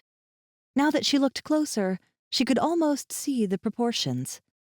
A slightly oversized head, long limbs, but the newcomer looked so old and haunted. Belle gathered her skirts and hurried to join Jace and Mackenzie as they approached the haggard arrival. The man-giant child wore what appeared to be a mix of seal pelt and some kind of woven cloth that reminded Mackenzie of a fishing net. And in fact, when they got closer, she wrinkled her nose, detecting what seemed to be a hint of the sea. She inspected the newcomer. Yvej, Sea Titan Adolescent, Level 6. Health, 540 out of 1,022. Afflicted by malnutrition, depression, sea yearning. She said. So I'm guessing you ran into this guy somewhere, Gristwy? As she stared at the Sea Titan, the memory of her first day in the new world came back. She'd been so disoriented already. When she'd seen the troop of adult Sea Titans wading through the rolling waves offshore, she'd scarcely handled the shock. As if that wasn't obvious. The skulk said, rolling his eyes. I guess we know why that Titan's fist blew up out of nowhere, Belle said. This poor laddie probably called it up without even knowing. Never met a Titan in person, but what the elders say is the sea yearning has caused all sorts of havoc over the centuries. Sent more than a few sailors to their deaths, and only because some ignorant fool lured away a Titan maiden with magic. Gristwy was looking on with impatience. Okay, whatever. Lore, blah, blah. Anyway, I found the dude out by the road rolling around and wailing. So I ran up and I was like, dude, what gives, bruh? And he was like, so we went back and forth like that, but then I told him I'd take him to the ocean if he could get off the ground, since I can't carry him, yeah? So then he stopped rolling, and then he explained he'd come from... Gristwy trailed off, looking around the group expectantly. Came from... Jace asked. The slaver camp! When he called up the Titan's fist, it knocked down his pen, and he ran and hid in the forest at the edge of camp until it passed. The skulk shouted. My bro is still alive, dudes! And my cousins, and natty old Rez even! You have completed a quest. Before the snow melts, Part 1. Objective complete. Locate the slaver camp. You gain plus 200 esteem with Gristwy, plus 50 esteem with Skulk Race, 800 experience. Gristwy, Mackenzie said. That's great. Abruptly, the skulk's face fell. But bad news, dudes. Most heinous and terrible. Yvej said a courier dude arrived in the camp just after the storm. That most gnarly wind we had? The messenger bro said it blasted out the snow from the funnel. The funnel? Jace asked. Closest pass through the crag scales. Dudes, we are most terribly hosed, and this whole plan has been bogus! My bro will be marched to the Grass King within days! At this, Gristwy raised his arms high in the air, let out a despairing wheeze, and collapsed. Gristwy is offering you a quest. Before the snow melts, Part 2. Timed 6 days remaining. The pass through the crag scales known as the funnel is now open for travel.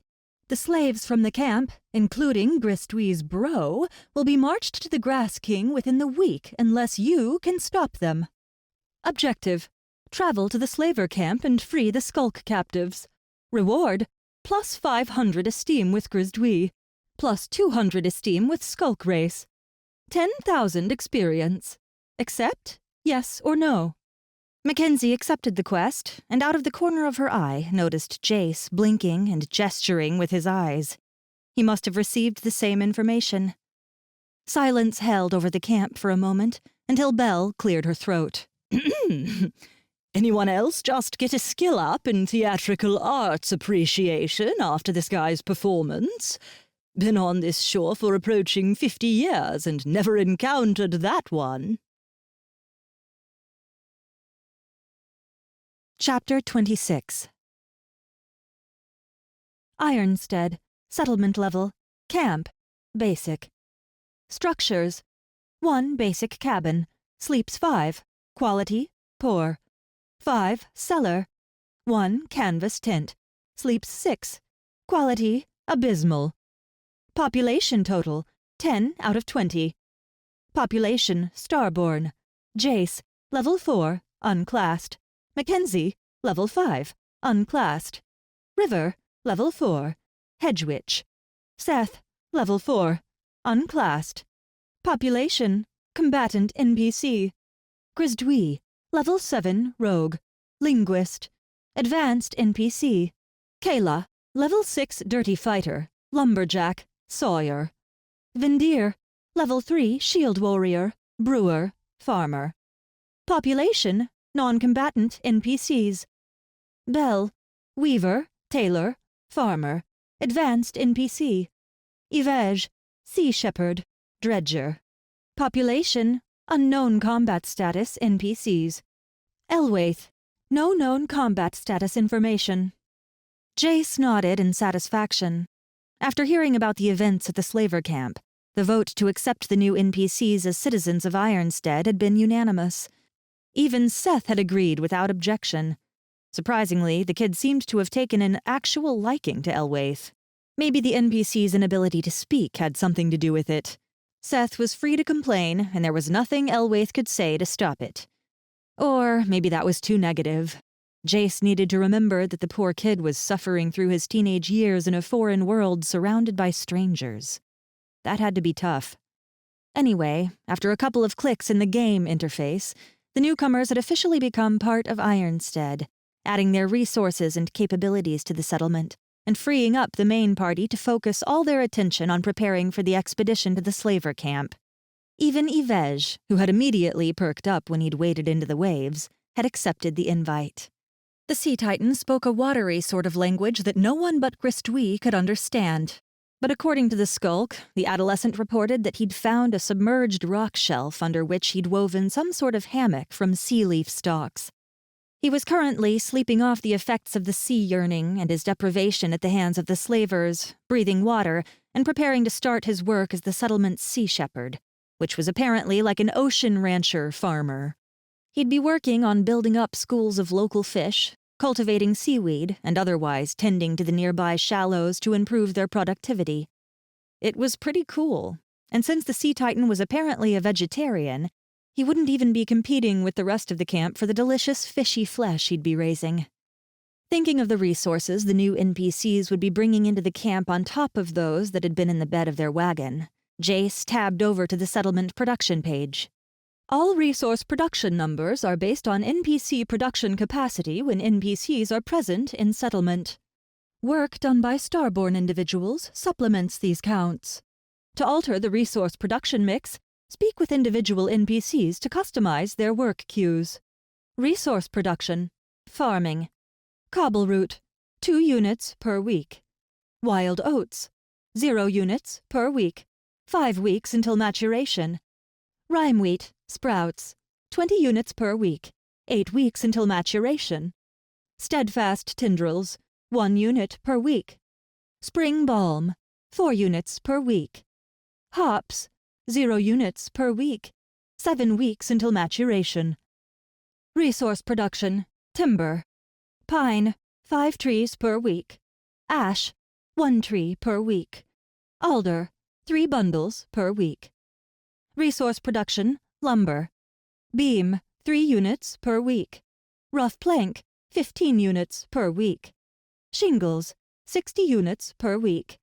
Firewood, 8 bundles per week. Pegs, 10 units per week.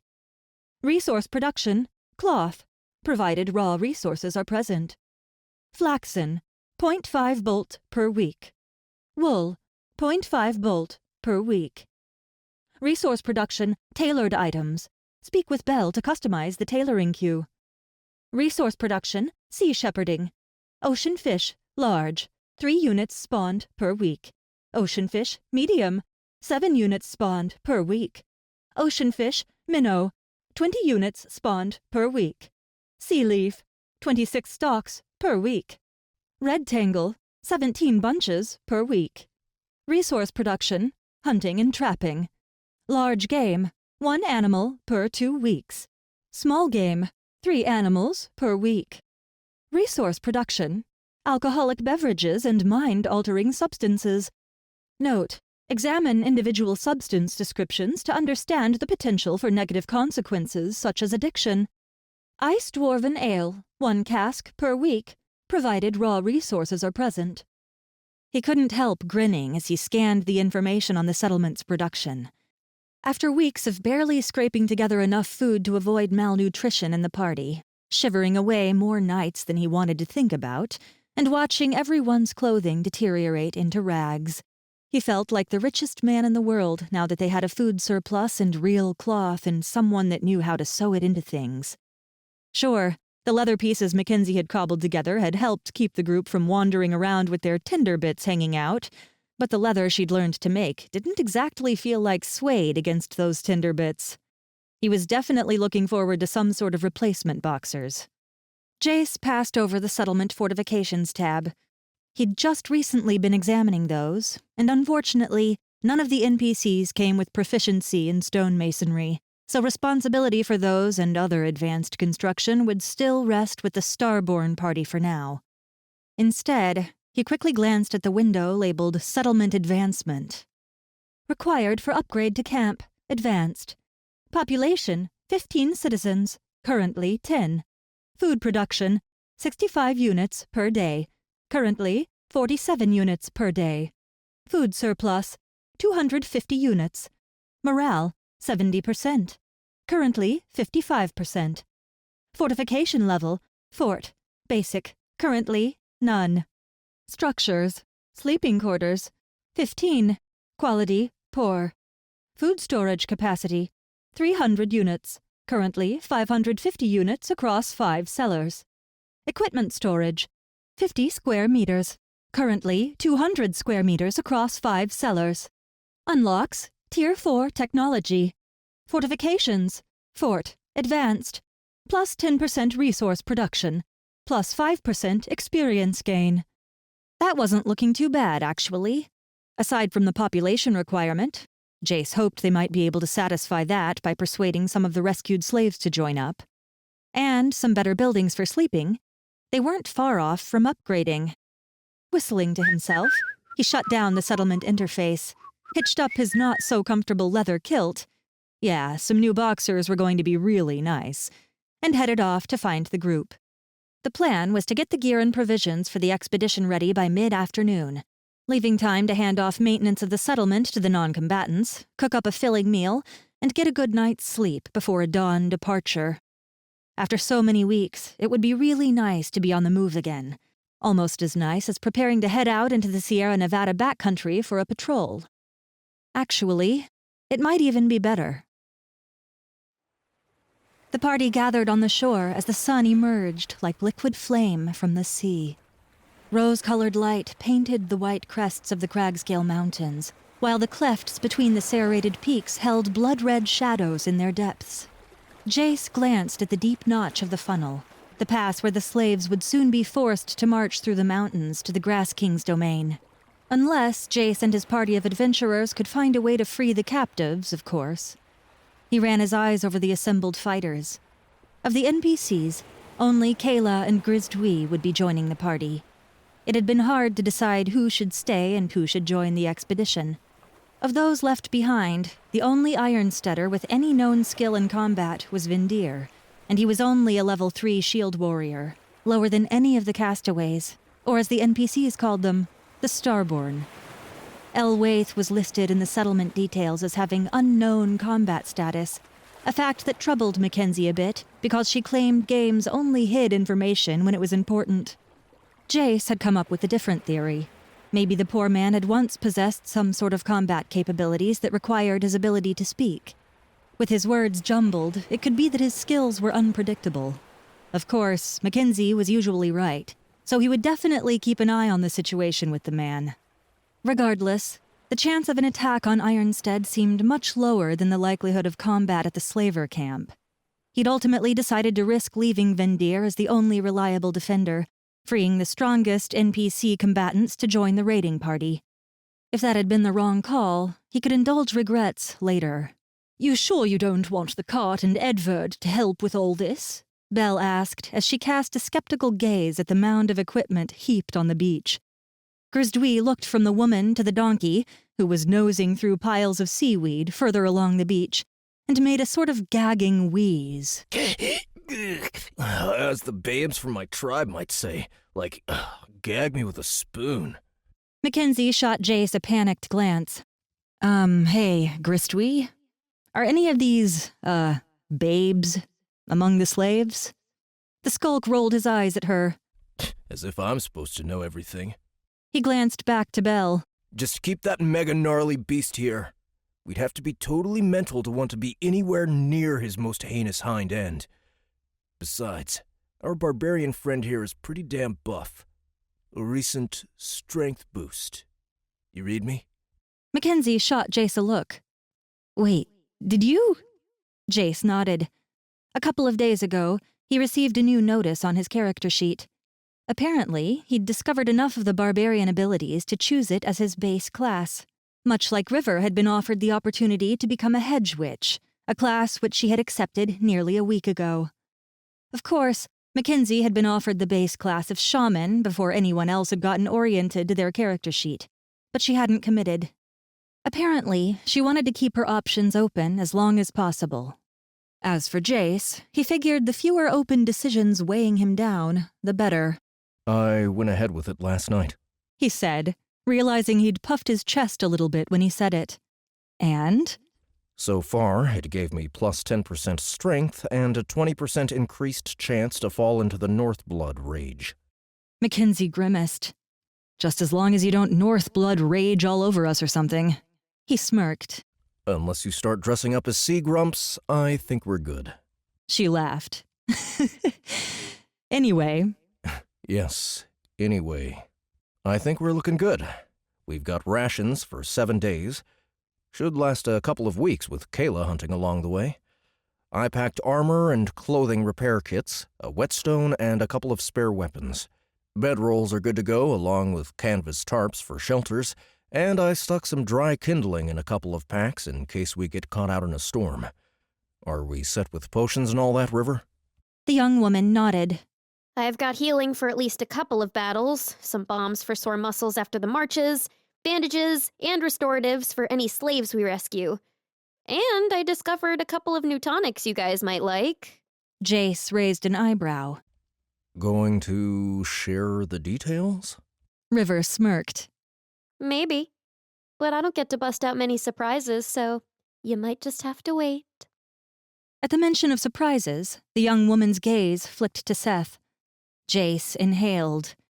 Yeah, they still hadn't discussed the life drain issue, which had probably been the biggest surprise since they'd been transported to the new world. The spell, and Seth's plan to avoid similar issues in the future, was something Jace intended to bring up in conversation while they traveled. Along with that topic, he had other questions regarding the kid's character build. Where everyone else had volunteered information about their available base class choice, he'd kept totally mum. Maybe he hadn't received anything and he was embarrassed, or maybe there was something else going on. Jace glanced at the kid, who was standing near his new BFF, Elwaith. He shook his head, unsure which of them was more of a mystery, the sullen adolescent or the magically muted peasant guy. Either way, he'd be sorting out both puzzles, starting with the kid. As for Elwaith, he hoped the answers would come when the party made progress on the Winter's Breath quest. With a nod, Jace stepped to the pile of equipment and picked up the massive backpack he'd claimed from the newcomer's cart. As he slung the strap over his shoulder, an absolutely huge inventory screen opened at the sight of his vision. More than half the slots were filled with stacks of provisions, water skins, leather and canvas patches, and a collection of spare weapons that he'd honestly been surprised he could fit in the pack, given their odd shapes. It seemed like game reality had helped him out a little bit, bending natural law to fit the notched broadsword he'd received from the NPCs without slicing through the canvas of the bag. But despite the help it gave on space management, the backpack did nothing to reduce the weight of so much metal and water. If not for the tree trunks that his thighs had become as his strength went up, he probably wouldn't be able to stagger farther than the road. You sure you don't want a cask or two for the campfires? Vindir asked, pulling out a small barrel of ale directly from what appeared to have been his butt. Mackenzie gaped, and the ice dwarf laughed. That trick never fails to impress Starborn, he said, flicking a finger in the castaway's direction. An item examine window appeared in Jace's vision. Item: personal keg holster. Possessing pocket-dimensional properties, this rare holster holds ale casks up to the size of a pony keg while rendering them both weightless and invisible. Includes an invisible straw, which can allow the owner discreet sips with no one the wiser. The envy of any starborn trapped in endless company meetings, DMV lines, or awkward meet and greets with your boss's annoying loud-mouthed cousin. Too bad we aren't in Kansas anymore. As Jace blinked away the pop-up, another sprang to life.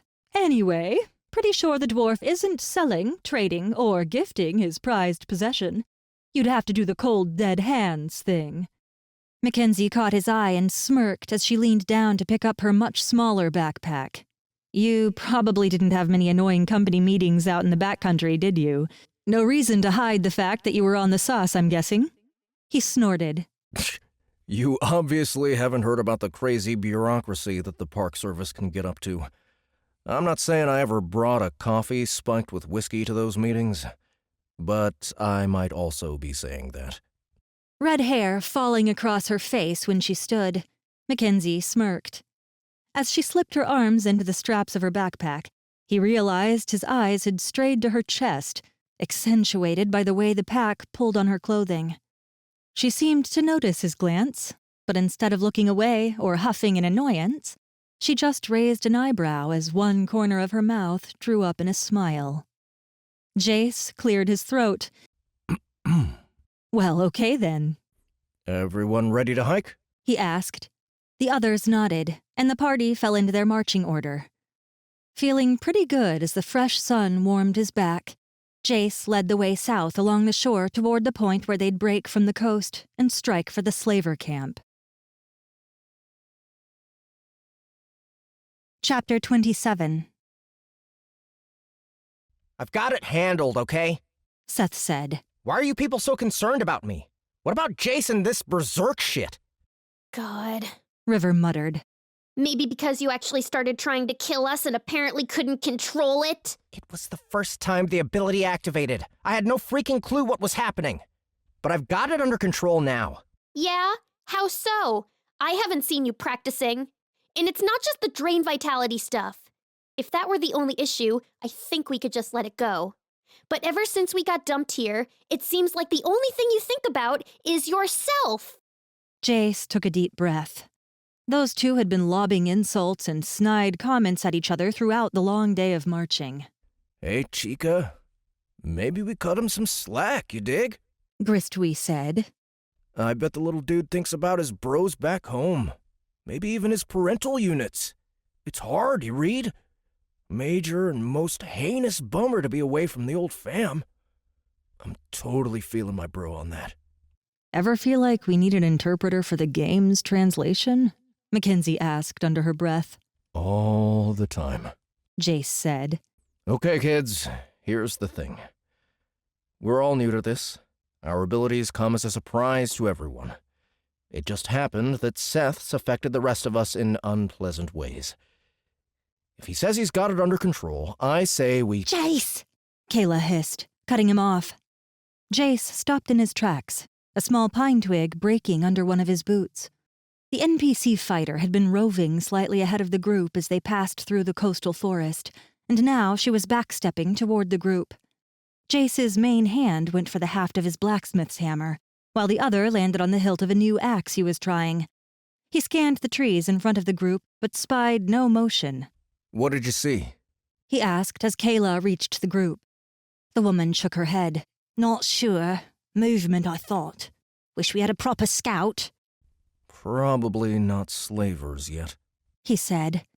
The party had only left the shore a couple of hours ago, and as best Gristwi could tell from speaking to Yvej, the slaver camp would be around a 2-day trek inland.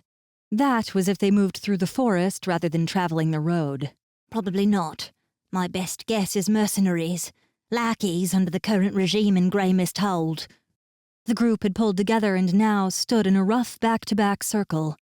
Jace searched the trees for movement or strange shadows, but still didn't see anything. It's there! Gristwi hissed. Left of where the righteous babe first spotted them. Okay, now that the skulk mentioned it, Jace caught the barest flicker of motion behind a screen of scraggly pines. A few seconds later, he heard the sound of leather creaking and the click of something metallic. You have gained skill points. +2 perception, +1 natural, +1 taught. When adventuring with a group, it is sometimes possible for a highly skilled party member to teach you skills by example. Mackenzie whispered a few seconds later when the unmistakable sound of a urine stream reached the group's ears. I say we pull this one. Seth hissed. Split the group while we have a chance. Jace flinched when he saw the kid's face. Once again, dark veins showed beneath Seth's skin, and his eyes had a faint glow. Dude, you cool? He asked. Seth nodded. I got it handled now. Okay, man. I'll trust you on that. Regardless, Jace glanced at Mackenzie to make sure she had one of her basic grounding focus items at the ready. She gave him a subtle nod. Shouldn't we make sure there are bad guys before we start attacking? River asked. I mean... Dudes! Jace jumped when Gristwi burst from the undergrowth right beside him. How? He hadn't even known the little guy had gone anywhere. Gristwi rolled his eyes. Rogue dude, he said, jabbing his chest with a thumb. The skulk waved the party back until they'd retreated around 100 paces, out of earshot, Jace assumed. So tell me this. If you're such a master of stealth and perception, why didn't you offer to scout? Kayla muttered. Because someone has to watch our backs, babe. Who better than a backstabber? But guys, I totally scoped the scene up there, and these dudes are mega evil and lame. Kayla got it right. They're followers of that The skulk wrinkled up his face. woman who's squatting in Grey Mist. Woman? Mackenzie said. I thought there was a warlord in control. Well, this most heinous ruler is a war lady. Mistress Avant. Kayla said. One of the last descendants of Rhymeshaw's high-born families. Rumour has it that when she was a young girl, she watched the Grass King's soldiers massacre her family, just days after her father received a letter from the low-born governor in Grey Mist Hold. The Hold had refused the father's request to divert troops to protect the family estate from an advancing force. Somehow, the mistress, no one knows her given name, escaped and spent the next few decades preparing for revenge against both the commoner regime in Grey Mist and the Grass King over the mountains. She's one of a handful of mercenary leaders who have fought over the Hold in the last few years, but her grip this time appears to be more solid. And she's been slowly taking control of territory beyond the Hold's immediate reach. Most brazenly and with evil malice. Gristwi confirmed. Indeed. Her henchmen pummel their way through villages, taking what they want, brutalising whomever they choose. They conscript the adolescent boys, turn them into more mercenaries with a mix of violence and drink. Some of us think that life under Mistress Avant might actually be worse than the slave's existence in the Grass King's domain. Rumour there is that you're at least fed, and you're only beaten if you refuse to work. Quest updated. You've got to be wondering by now. Okay, so it seems you're definitely not going to be able to traipse into Grey Mist Hold and visit the library in search of answers about the Winter's Breath. Given what you just heard about Mistress Avant, it almost makes you wonder why a group of relatively low-level NPCs thought they could journey there and receive help for their mute companion. Is there something your new friends aren't telling you? Objective updated. Find out whether you've heard the full truth about Elwaith. Jace felt a dagger of ice in his spine as he read the quest text. Had he been too trusting? He cast a furtive look at Kayla, searching her face, but the woman looked no different than before. A simple, if hard face with an honest expression. With a sigh, Jace dismissed the quest pop-up. Now wasn't the time to question the woman. Satisfied? Seth asked, raising an eyebrow at River. They're bad guys. The young woman pressed her lips together, but said nothing. Good. Now wasn't a good time to have to play referee. How many are there? Jace asked Gristwee. Can we circle around them and continue on? Gristwee's face turned solemn. Dunno what they're protecting, dude. But aside from the main camp, they've got a wide ring of lookouts between here and the most excellent inland direction we wish to head. Dunno why they aren't watching the coast. Guess only noobs like us come from the shore. Or maybe there's something that's got them worried inland, Kayla said. How many in the camp? Mackenzie asked. 5. Levels 4 to 6. Okay, so we can either try to slip past the lookouts, or we just rush the main group, wipe them out as fast as we can, and then circle up and pick off the lookouts when they come rushing back to help. Sounds like a fair assessment. Jace said. And it seems like going around is about 100 times safer. Yeah, but I say we go for clearing the camp. We'll probably get loot from them, plus we need the XP. All of a sudden, the idea that they were actually talking about killing humans knocked Jace off balance. But he quickly recovered and nodded. They were trapped in a game, so they were going to have to play by game rules. Humans were fair targets for combat, especially humans of evil alignment. He was going to have to get used to it, and better to do that before they reached the slaver camp, where the fights would be a lot tougher. I guess the only question is whether you guys feel good about our chances for taking them. He said. We have the jump on them, a bigger group, and we're equal or higher level on average, Mackenzie said. Shouldn't be a problem if we play things right. You willing to bet our lives on that? Jace asked. We still haven't figured out whether we respawn or whether dead is dead. He glanced at Kayla, thinking of Belle's comment about the stories of Starborn rebirth. The woman didn't seem to notice his look, or she didn't want to acknowledge it. Mackenzie stilled, a thoughtful look on her face. I suppose that's a good question. I can answer it for myself, but I don't want to influence the group. Everyone was looking at Jace. Well, I might be the leader, but it's not a decision I can make for anyone. I'll just say this. We're stuck here. Possibly forever. We could spend that time cowering and hope that danger passes us over, but I think we've seen enough of this world to know how unlikely that is. So I gotta be honest. If it's me or a bunch of evil mercenaries and slavers left standing at the end of the day, I choose me. And the way to do that starts with taking out this camp. Anyone disagree? Silence gripped the group for a few seconds before Gristwee snorted. Now that the oration is most thankfully and graciously finished, we ready to do this, dudes and dudettes? Mackenzie met Jace's eyes and mouthed Gristwee's last sentence, a look of pain on her face. Jace shrugged in commiseration. If they survived this and succeeded in rescuing the slaves, he'd have some hard thinking to do about offering the other skulks citizenship, no matter the help to Ironstead's advancement. A bunch of surfer bros and valley girls was not the companionship he'd imagined for his life. All right, He said. let's work out our strategy and get this thing done. Grey Mist Mercenary, level 5. Health, 72 out of 72.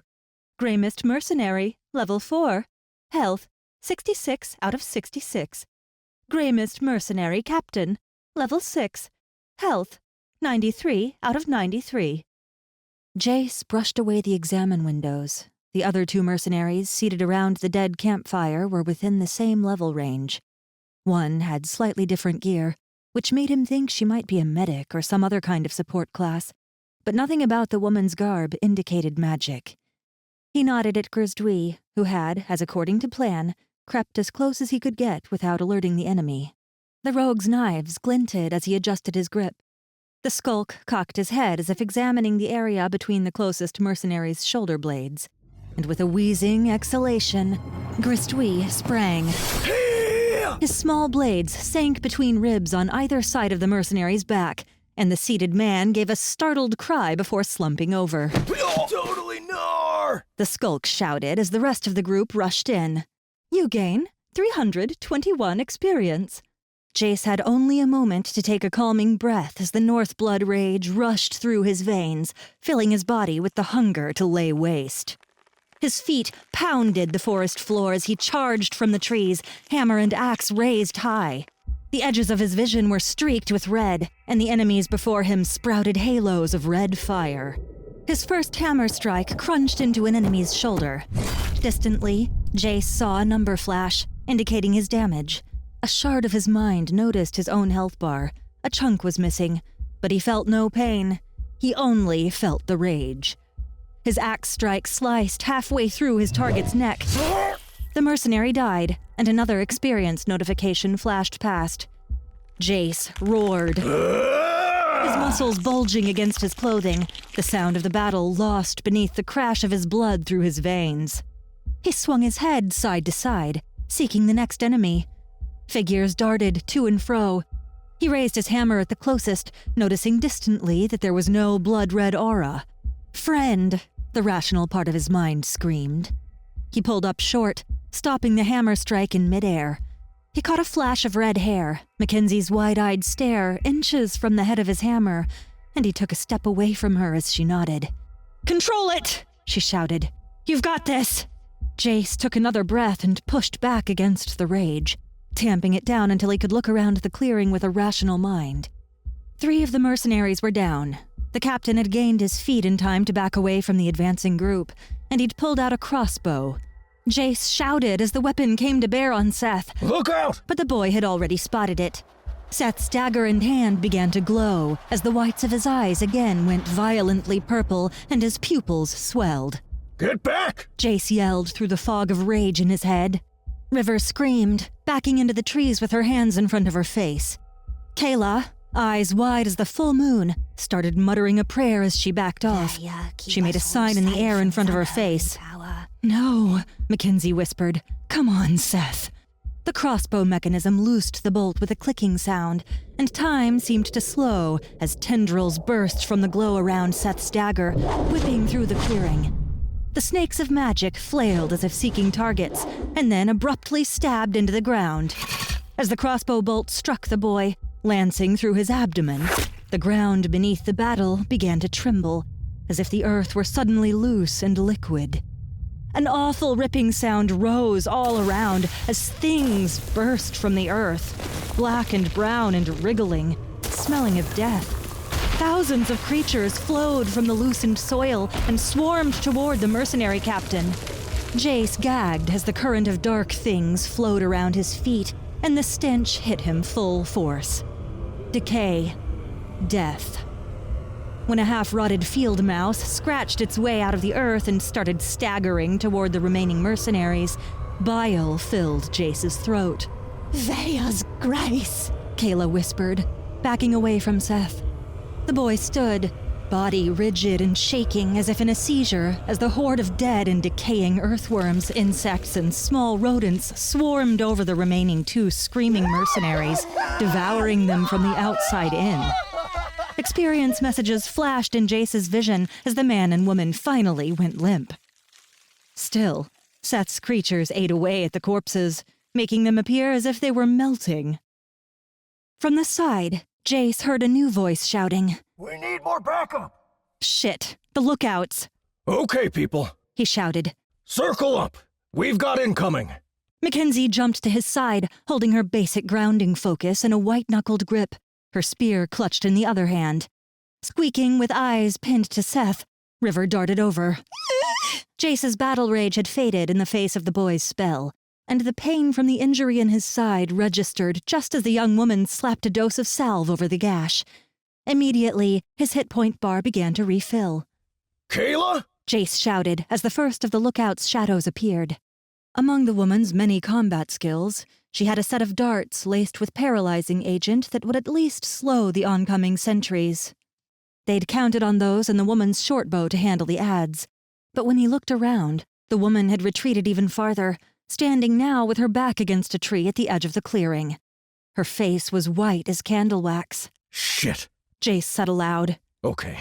Gristwy, throwing knives good to go? Yeah, dude. They're never not ready. The skulk had closed ranks as well, and with an immense shudder, Seth appeared to release his grip on the spell. The horde of dead things once again fell still, a heap of black rot atop the corpses of the mercenaries. With a glance that dared anyone to say something, the kid ran to the group and put his back to the inside of the circle. Jace was relieved to look at the back of the boy's head because the sight of the black veins beneath Seth's skin was almost enough to bring more puke into his mouth. Die, loser! Gristwy shouted as he hurled a knife toward the first lookout. The woman entered the clearing, her scarred face locked in a mask of rage. The knife took her in the throat, causing a spray of blood. But she didn't drop. Clutching her neck, she screamed and ran forward with the short sword raised. With a pop, light exploded from the hawk's token that Mackenzie had tied onto her spear. Blue glow flickered over the scene before the motes of light coalesced into a pair of shrieking hawks. The phantom birds dove, tearing into the mercenary's face. She batted at them, her hands passing through the ghostly flesh until she managed to snag a talon of a bird, the only solid portion, and send the translucent hawk flying to the side. The bird pinwheeled in the air before recovering and arrowing back in. Jace raised his axe as the lookout drew within a few paces, but she never made it. One last faltering step, and she collapsed. The hawks shrieked in triumph and rose into the air to await the next victim. Kayla, we could use you! Finally, the woman detached from the tree and sprinted to the group, taking up her short bow. Her jaw remained clenched, and she stood as far away from Seth as possible without compromising the formation. But she knocked an arrow. You good? Jace asked. Good enough to finish this, The woman said, releasing the projectile as the next mercenary drew within range. The feathered shaft struck the unlucky man straight through the eye, and he dropped where he stood. Whoa! Like mega crit! Gristwy said. We got this now, dudes! 2 more lookouts dropped before the others managed to organize and come at the party in groups. But the sight of their dead comrades, especially those covered with half-decayed bugs and mice, seemed to cause a debuff to their combat prowess.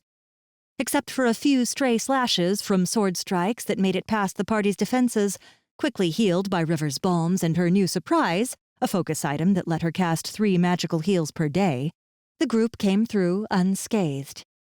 Finally, the crashing and shouting from the woods ceased. The group remained at the ready for a good 5 or 10 minutes before finally lowering their weapons and sinking to their haunches to rest. Well, Jace said after a moment. That was fun. Chapter 28. Jace moved through the forest as silently as a guy weighing at least 300 pounds, all muscle, could manage. Given the formation of the mercenary sentries, the semicircle of lookouts facing inland with none guarding the coast approach, the group had decided unanimously to move carefully rather than quickly for the next day or so. So far, they'd been marching for a couple of hours without spotting any danger, but that didn't mean it wasn't present. Gristwy had reluctantly agreed to scout, but not without gracing the group with at least a baker's dozen of dirty looks.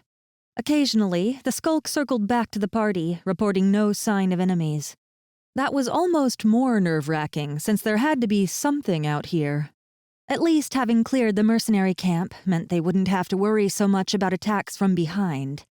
And, as Mackenzie had predicted, the loot and XP had been pretty good.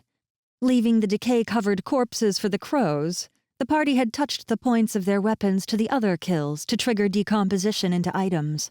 They'd come away with spare whetstones and blade oil and patch kits for armor, some traveling rations composed of meat, grains, and berries, and a few jangling coin purses and pieces of simple jewelry. Kayla had been able to replace one of her short swords with a fine steel version, earning herself another 3 points in the damage rating. Gristwy got the crossbow. Mackenzie had come away with some buttons and bone bits and other strange things that she intended to use for crafting. Jace had snagged a leather belt that was actually long enough to circle his waist. A pair of polished ice blue stones had been inset near the buckle, granting the item a magical bonus. Thinking of it, he peeked at the item description again. Item: Belt of the Ice Winds. Crafted by a nomadic leather worker from the hide of a northern yak, this belt has unusually high durability and armor. A pair of stones mined in the wind-scoured icelands grants fleetness of foot and lightness of steps over long marches. 6 armor, plus 1% speed, minus 10% fatigue gain due to walking. Pretty darn cool, really. He just wished there'd been magical gear for everyone. It was just his good luck that anyone else trying to wear the belt would have to wrap it twice around their midsections. Maybe the slaver camp would grant the others some magical loot to even things out. The only person who hadn't taken any loot was Seth. Despite being offered a gold ring that appeared to be fairly valuable and an empty silk purse, the boy had refused with fists balled. Even now, he moved almost furtively, glancing around the group with guarded eyes. And honestly, Jace didn't blame the kid. Despite his best efforts, Jace was really struggling to contain his revulsion at Seth's magic. The others didn't appear to be doing much better, except Mackenzie, who seemed to have taken the development in stride. Jace cast a glance at the boy now. He walked at the very edge of the group, as far from Kayla as possible. For the woman's part, she hadn't spoken more than 2 or 3 words since the battle. The skin was tight around her eyes and mouth, and Jace could almost see the knots forming in her shoulders from carrying herself so stiffly. He took a breath. As much as Seth's magic disturbed him, he couldn't blame the kid for it. Jace had never fantasized about becoming a raging barbarian, yet here he was, dressed in a kilt and fur vest, since no other clothing fit him, rampaging through ranks of enemies with blood on his mind. Mackenzie had never been interested in playing a shaman before arriving in this new world. In fact, the only person out of their group who seemed to have been funneled into a class that aligned with her actual interests was River. Hey, bud. He said to Seth. It's okay. We'll get used to your abilities. It's just going to take a little while. Kayla snorted. And if you do start to think it's okay, you'll sorely regret it. Mackenzie stopped in her tracks. All right. I'm not going any farther until we talk this out. Whatever your superstitions, Kayla, River, it's just another type of magic. I've played necromancers before, and it's not like I'm some kind of evil freak. River wrinkled up her face. Ew, necromancy?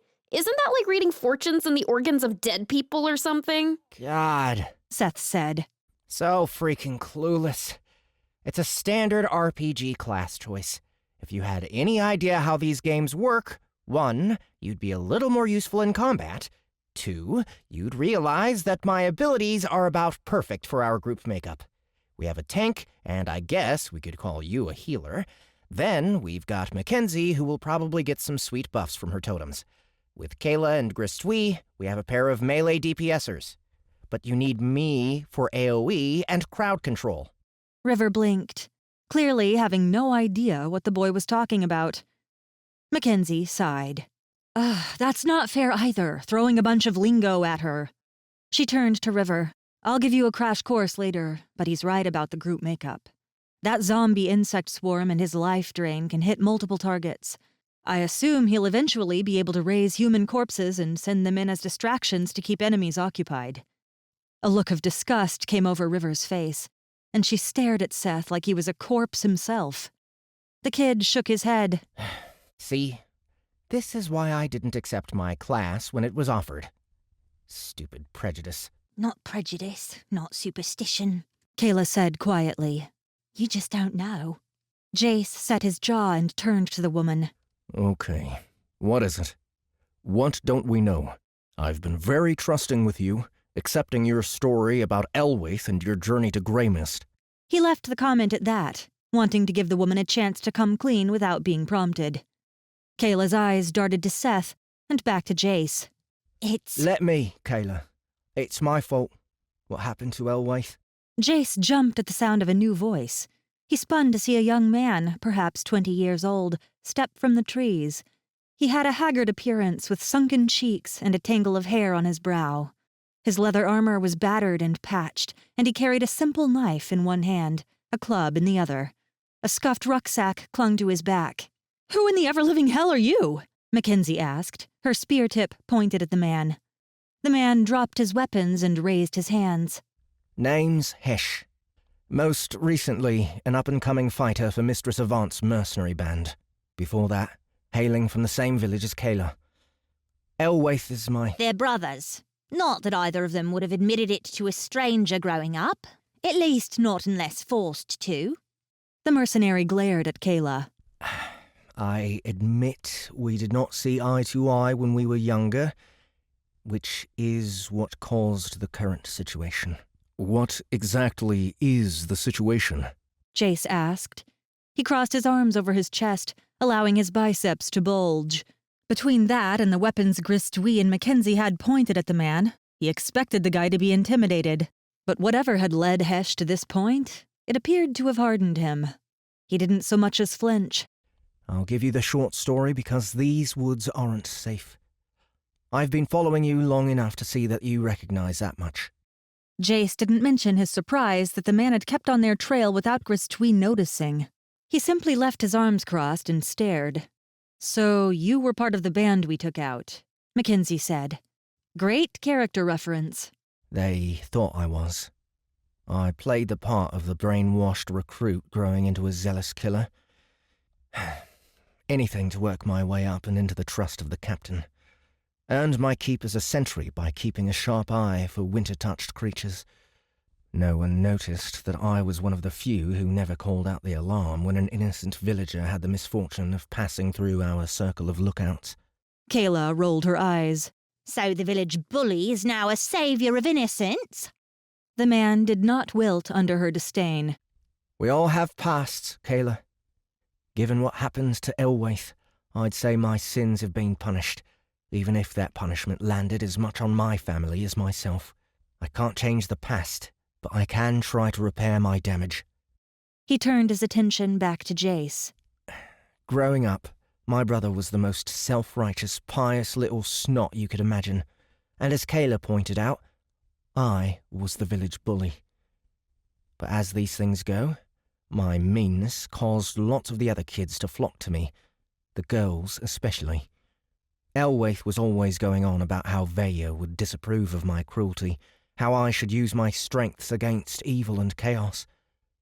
I would be holding court over my followers when he'd come up and start in on one of his lectures. At the time, it embarrassed me, so I finally decided to teach him a lesson. Kayla shook her head and snorted. Hesh ignored her.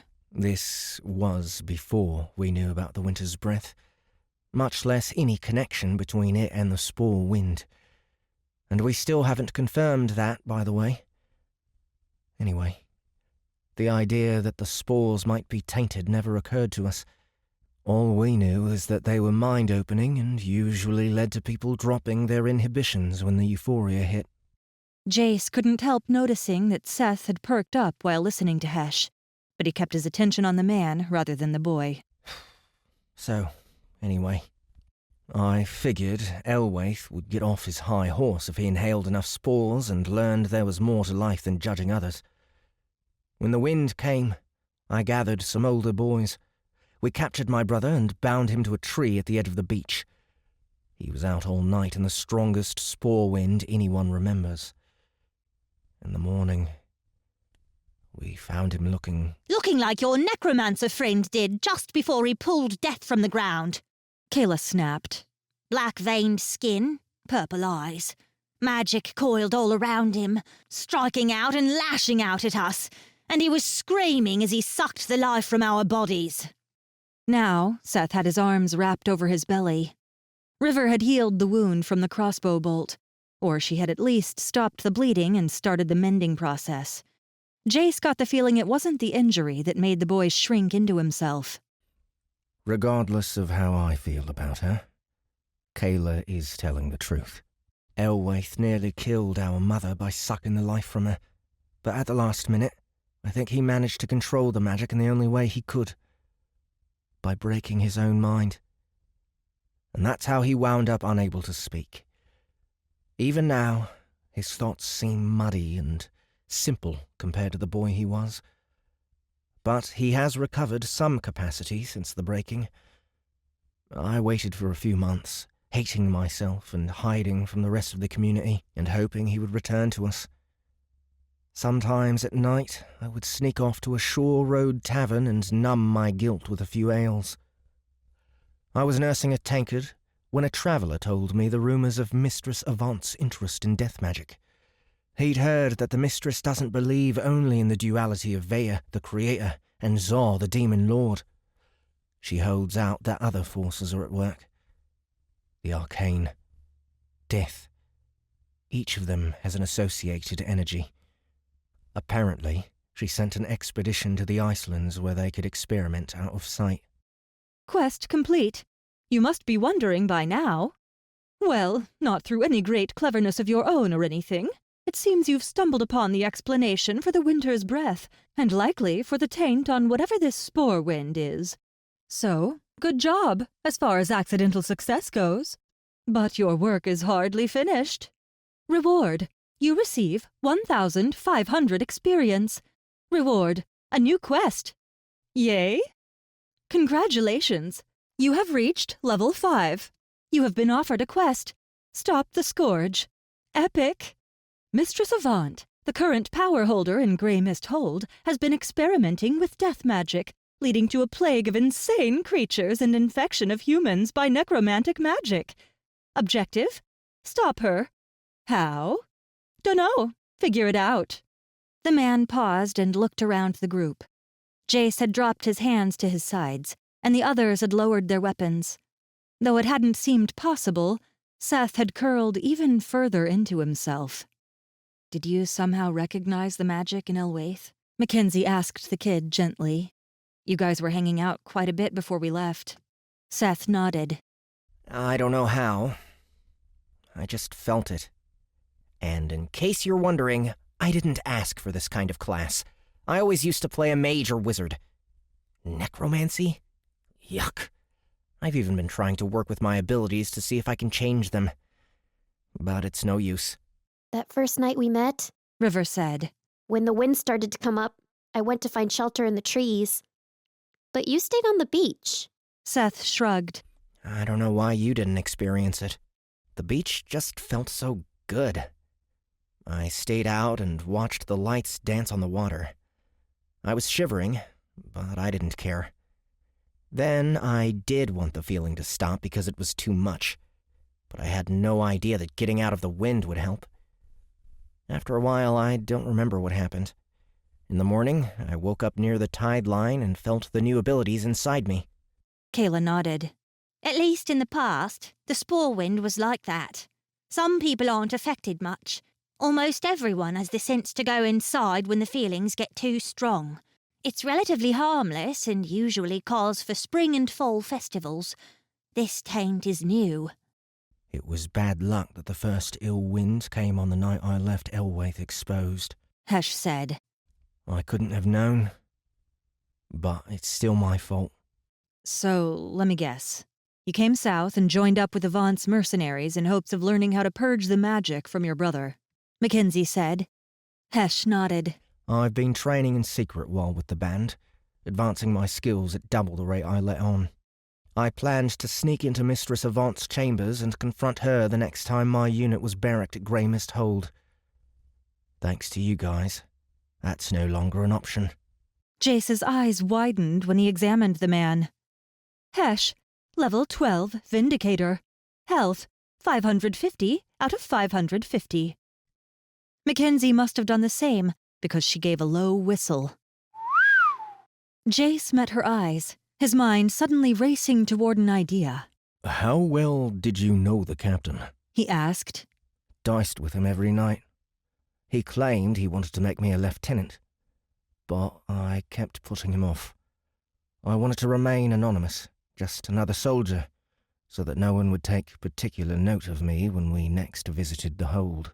And how well would you say Mistress Avant knows the people serving under her squad captains? Hesh snorted. When you build a mercenary army, you buy loyalty with hard cash, not personal attention. I'll make you a deal. Jace said. We're on a rescue mission that may well prove too difficult for our group. Help us out with our current objective, and once we see the slaves to safety, we'll figure out a plan to get you into Greymist Hold. After a few more weeks out in the wilderness, I think we'll all have a bit of a mercenary look about us, don't you? He asked, looking around the group. Understanding dawned on his friends' faces, and one by one, they nodded.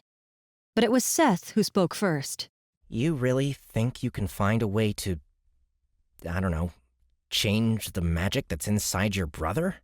Jace noticed the boy was holding his dagger again. Seth, actually, seeing you grab your weapon makes me wonder. Until now, I thought the magic came from the dagger, but it sounds like it's been inside you since the first night? Yeah, Mackenzie said. I thought the same thing. It might make sense if that dagger came from Mistress Avant's people, but we looted it off the slavers. That's the thing. Seth said. Yes, I felt the magic inside me, which is why I was so frightened after our capture and why I was always off by myself. The moment I saw the dagger, I felt the resonance just like I do with Elwaith. It amplifies my powers. So maybe Mistress Avant had an agent among the slavers. Or maybe they are in league, Jace said. Mackenzie chewed the corner of her lip. Didn't Kayla say that Mistress Avant hated the Grass King, though? The slavers are working for him. Dudes, you can't explain crazy with logic, Gristwee said. A somber mood fell over the group. Complicated times. River finally said. The others nodded. Well, count me in. Hesh said. If you guys think you can help my brother, I'll do whatever you need. And to tell the truth, you're going to need me to get much farther through these woods. Jace peered into the trees, wondering what could be out there. The sun was sinking toward the mountains. In that case, what do you say we find a defensible spot to make camp? He asked. Hesh nodded. I know just the spot